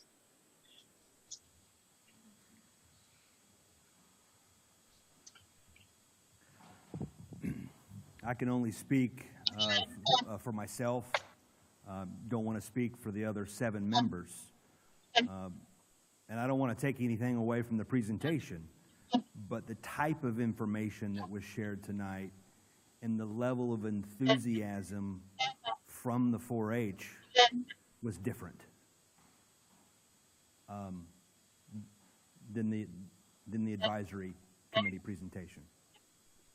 I don't know if that helps you, but it's just my own personal observation. Yeah, it is helpful. And to me, like, you guys have put in such hard work on the advisory committee. And I think we've really been trying to listen to your lead because you have been up, through these projects in and out. You've spent dozens and dozens of hours. So I think I'll speak for myself here, but I've been inclined to listen to what you've scored and try to respect that because I know you know better than I do, but obviously I've studied up on it too. And so $250,000 would get us through phase 1. Is that correct? I added 50,000 to JR's number just to accommodate for maybe some technical services or going through public bidding. That's a swag. Sure. My 250 is a swag. You know what swag stands for? Scientific Wild Beep Guess. Okay. So if 250 gets phase 1 over the finish line and we can start to draw income from the phase 1 area, I mean, is that what we're looking at? That's the rationale for my recommendation. I still think there's the question of the water and sewer that has to be addressed because that could be way more than that 250,000. True.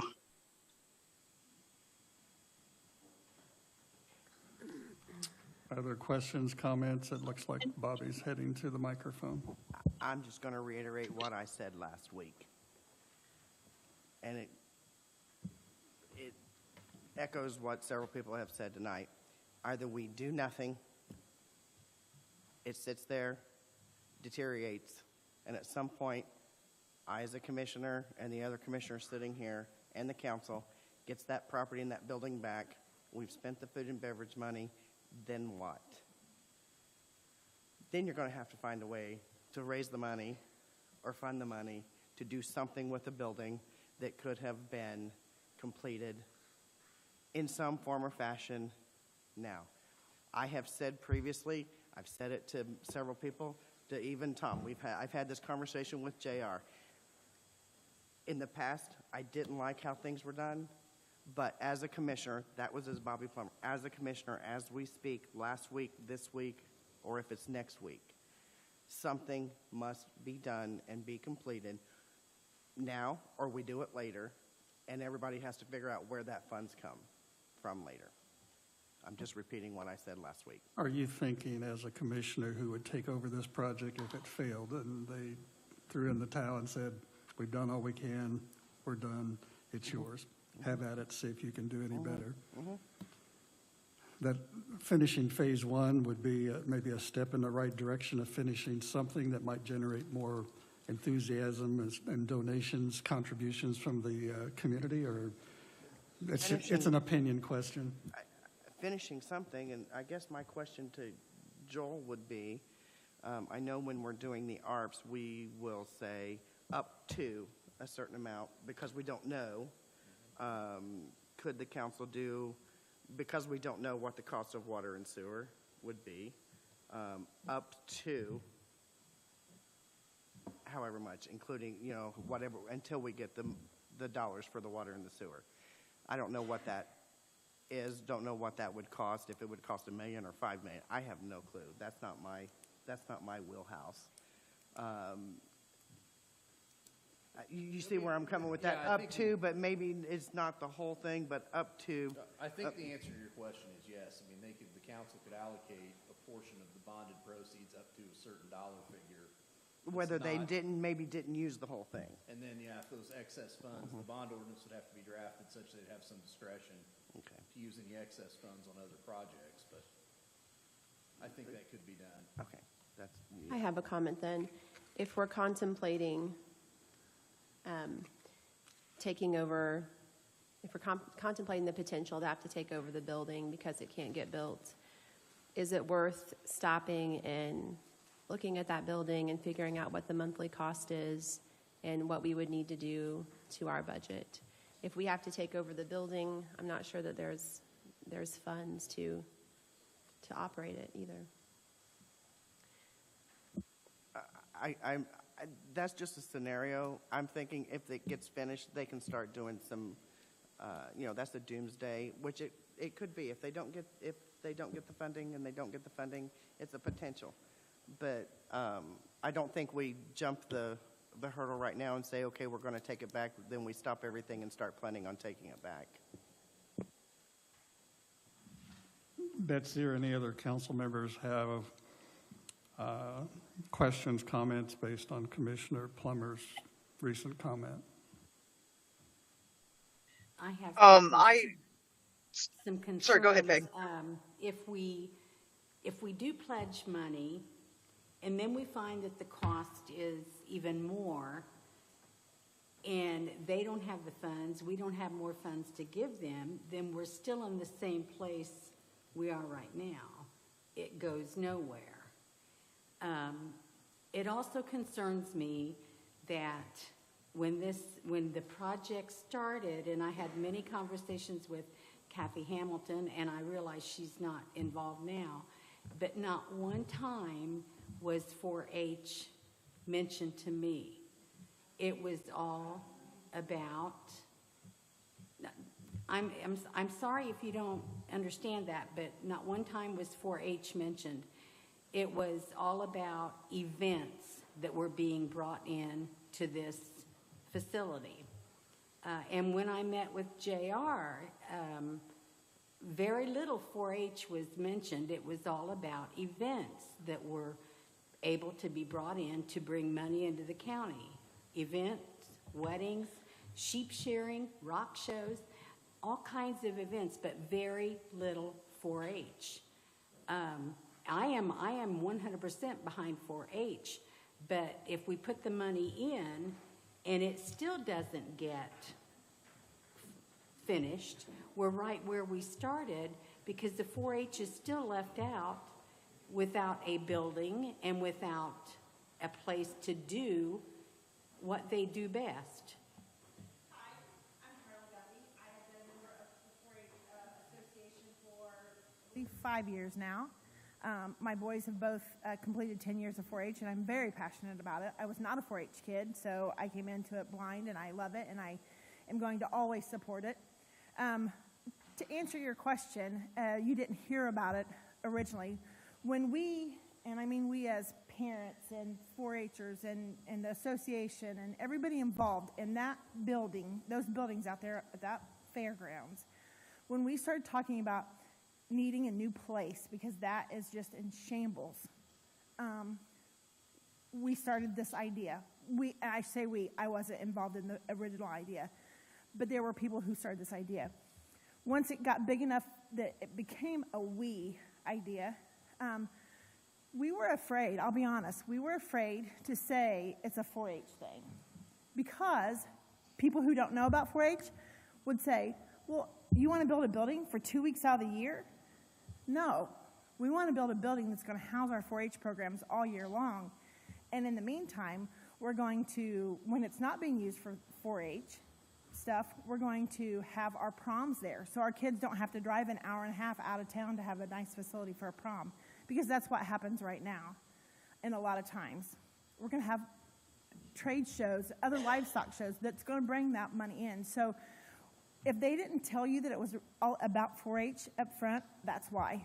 Because, again, there was a little bit of fear that somebody would say, well, why would you want that building and spend that much money for 2 weeks out of the year? To some people, it's just 2 weeks out of the year. To us, it's all year long. To Faith and Clayton, who came up here and talked to you, the kids, their projects aren't just 2 weeks out of the year. They work on their projects all year long. That's why it didn't get heard. All right? Thank you for your time. Can I dovetail on a comment you just made? You mentioned prom, and I've mentioned before that my wife's very involved with the Newcastle Prom. They've slated that for next Saturday at the Arts Park outside. It's 42 degrees and snow, and their formals and their tuxes next Saturday. I think they would leave that wishing and hoping that they had an indoor venue that could accommodate that. My son that goes to Blue River, his prom last year was in Muncie at the Horizon Center. My son that graduated from Shenandoah, his was either in Anderson or in Delaware County at the country club. And that's a shame. It's a shame that we don't have a facility for here in our own county for those kids. Mr. Posey. As far as your comment about 4-H not being involved, if you've looked at the building drawings for this first building since it's been started, the 4-H extension office has been in that building ever since it started. So 4-H has been involved in this since the very beginning. If you've looked at the drawings, 4-H has been in this ever since it started. I just wanted to confirm that. So it's always been there. I just want to come back to, for the purposes of moving forward, we don't even have enough money left to get barns up.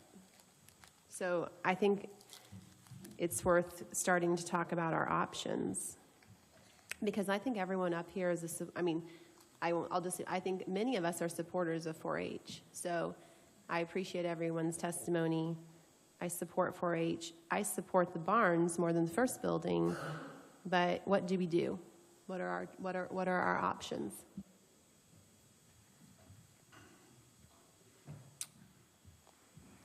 For the sake of wrapping this up, what do we do? What's the opinions? What's the suggestions and opinions without me driving the conversation, which I'd like not to do?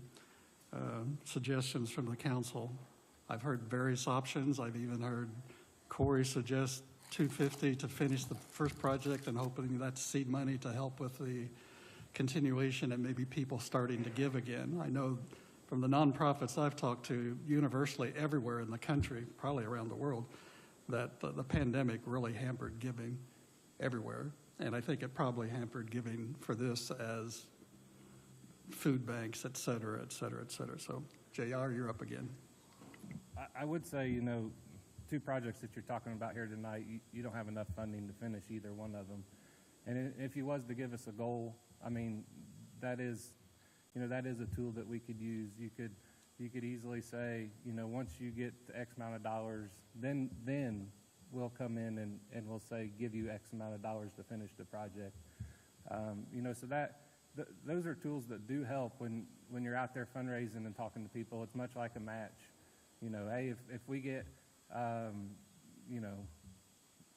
what would it be? If we get half of it raised, you would have the other half there to be able to finish it, kind of scenario. So don't feel like, if the only option that you have is to blindly give us money and then hope that we raise the rest of it. Challenge us and say, hey, you get to this tier, and then we'll come in and we'll finish the project with the food and beverage funds. I guess the question would be how that would work with bonding unless we're looking at the oncoming reserves that we expect with what we talked about at the last meeting each year that we would be getting more in. I don't know how that works with bonding, Joel. Well, when you take out the bond, you get a lump sum that hits the county's coffers. And then you have to make payments toward those bonds out of revenue received that you've pledged, which in this instance would be the food and beverage revenue. I had a talk with Lisa today about putting contingencies in on how you would draft the bond ordinance, and I think from my opinion from that discussion, and I defer to what her ultimate opinion would be, since she's the one that's ultimately going to have to sign the issuer's opinion and put her name on the line for whether or not this is legal. I tend to think you probably could draft the bond ordinance in such a structure that it would, amounts could be dedicated to projects based upon certain events occurring, I guess is my answer, from what I understand from talking to her. What JR just suggested is a possibility after talking with Lisa Lee. I think it is a possibility. And we don't know until we turn it in and her stamp of I mean, we would Ice have Miller's to, stamp. you'd have to come up with specifically how you would want to structure that, and then I would have to have, you know, her, I guess her opinion as to this. Yes, she could sign a letter, an opinion letter, saying that, you know, these bonds were lawfully issued and comply with all applicable laws. And I also know that Jason said every month is going to be higher interest rates and we're going to have less money available to bond. How much, no one knows for sure. Just like how much the stock market's going to go up or down, no one knows for sure. Council, Betsy, you still parked along the road? Yeah, I could have been to the courthouse an hour and a half ago had I not stopped. So I didn't. This was originally billed as. Yeah, I'm here. This was originally billed as a 20-minute meeting, but I think it's been a really good discussion. And I'm sorry I'm not there in person, but I'm listening very intently. I do have a question. I'm interested in this phase 1 completion, but again, I feel like I need more data. And the data is how much is water and sewage going to cost?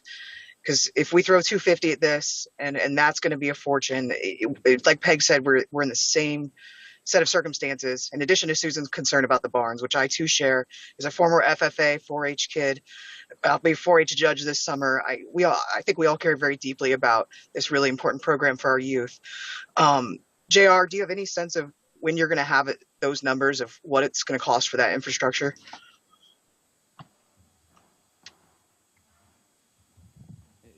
It's been on my list for 2 weeks to have a conversation with what I think my next person is to talk to with that. And life's just gotten in the way, and I apologize, Betsy. So it is on the agenda to get done for me, you know, hopefully by the end of the week to have some further conversations on our position of that. Joel, can I ask a question? Is there any issue with going ahead and proceeding with the bond that we voted on in our previous meeting and tabling any discussion on any votes on the expo until that data can be retrieved? I mean, this is very similar to the reason given for the sports park. We have a lack of data here, and you know, I agree with Peg. I mean, I don't want to throw hundreds of thousands of dollars if we're going to turn around with millions of dollars in a cost. So is there any issue with going ahead and proceeding with the bonds, leaving that $1 million sitting there to be decided on at a later time? I mean, I think you probably could. You would have to draft your bond ordinance in such a way that you would have that discretion. So, you know, we could leave $1 million Yeah. for future projects within the county that meet the requirements of the food and beverage bond. Yeah, I mean, I think it's somewhat similar to, if you recall, when we did a general obligation bond. I don't think it was the most recent one the county did, but I guess the one prior to that, we had a very specific list of projects. On previous ones, you had a more generalized list. And so I guess you would have, as it stands right now, 2 specific projects and then a more generalized list for what the other $1 million would be. Yeah, and since this is technically a GO bond and not necessarily a traditional food and beverage bond, we have that leeway. Yeah, I think you would have it even if it's traditional food and beverage bond. Okay. Yeah. Chad, Again, I got to couch my opinion because I'm not the one that's ultimately putting my name on the line on it. So, sure. Chad or Betsy, what was the total of what we committed at our last meeting? Minus the, We have $1 million left. Right, but how much had we committed? So we committed $300,000 to the. I mean, just grand total. Okay, so it would have been 2.28 million because the total received was the 3.28 million. It was the total revenue from the 150% bond that we voted on and approved. And so we committed 2.28 million to the YMCA and the Hall of Fame. And how much was all those smaller projects that we cash on hand? 1.35. Thank you.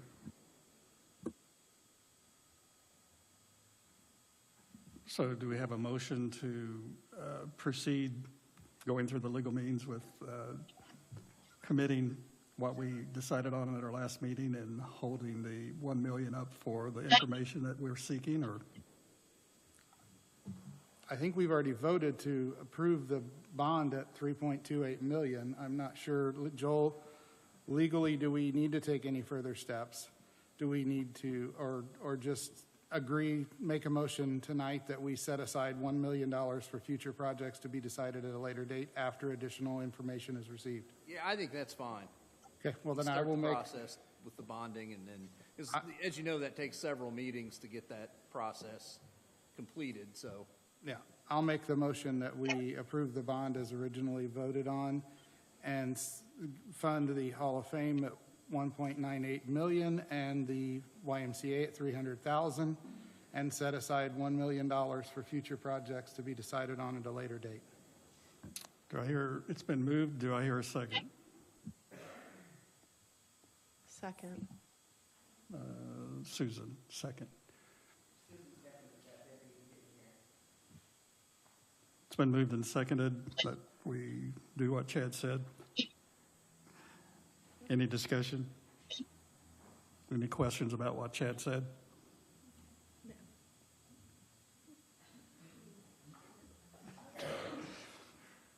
I'm afraid if I repeated it, I would miss something, but basically we're funding the Y and the Indiana Basketball Hall of Fame at that 1.98 million and the Y at 300,000, correct?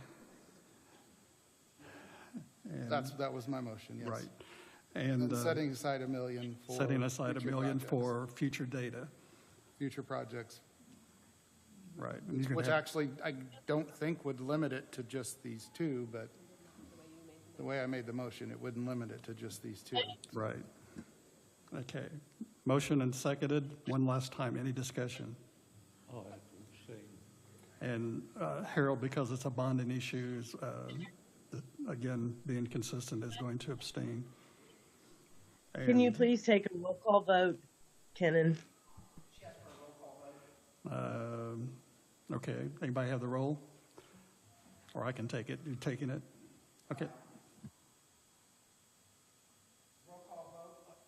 I had a couple more comments. Yeah. I didn't know you had discussions. Go ahead.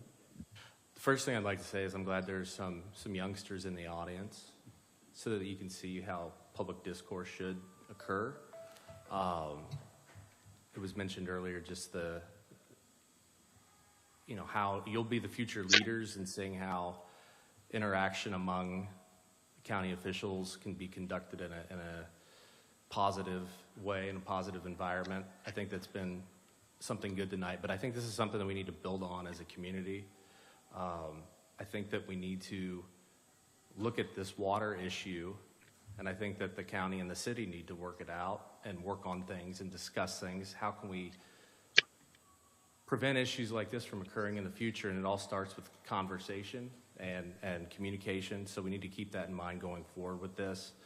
I would like to comment that I don't think that the expo and the sports park are in the same place. I don't think that we're still at a lack of data when it comes to the expo. I think it's more of a lack of data or data that we may not want to be hearing from some of the council members.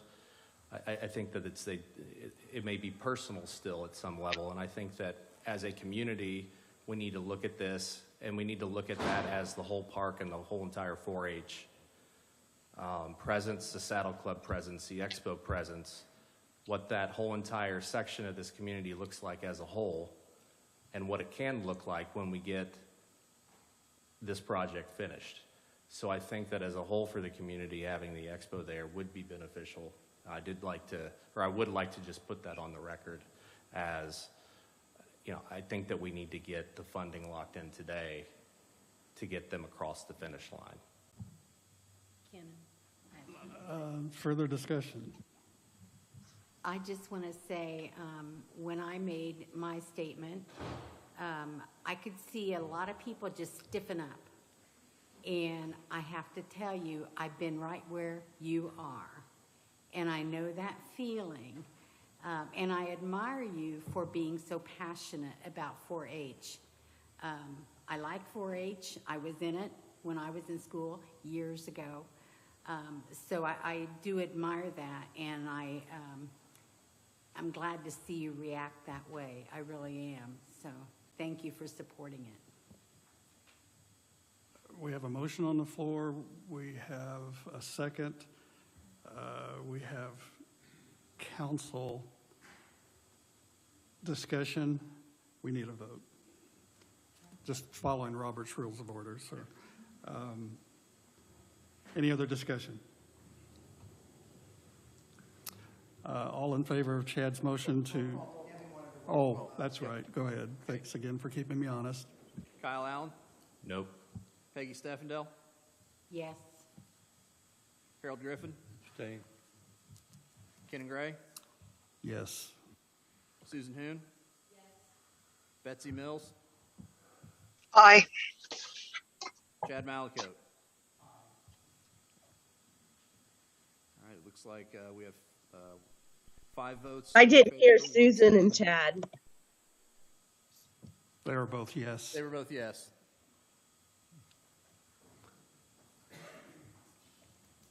Motion passes 5-1. 1. 1. Yep. Abstain would be a 1. Okay. And we're still open for comments. If there are still comments, go ahead. I just wanted to state that I've been at a few meetings, and I've noticed that a few of these, it is very personal, and there's like a vindictive, it's very from one of the members, it seems like, and I just wanted to get that off my chest. You got it off your chest. Any other comments? I'd like to say something. Yeah. Harold. I want everybody to understand, I'm not against any of this. I was in 4-H, I was in forestry, I had Duroc Hogs. I think it's a great organization, and I also agree with you gentlemen on your expo. The only reason I'm not voting is not that I don't support you. I'm voting because, as I said the other night, I had some concerns about this bond issue. I just don't want to take a chance on us running into a real bad financial situation. But I do wish you the best, and I hope everything works out good for you. Okay, that motion passed. Any other discussion from anyone? If not, thank you for coming. I think the subs have been put up. I don't know if they're left, but they're put up. Thank you for those at home. And you have a comment? Or I think they're in the fridge, if anybody would like. Okay, they're in the fridge. And motion to adjourn? It's been moved to adjourn. I'll second it.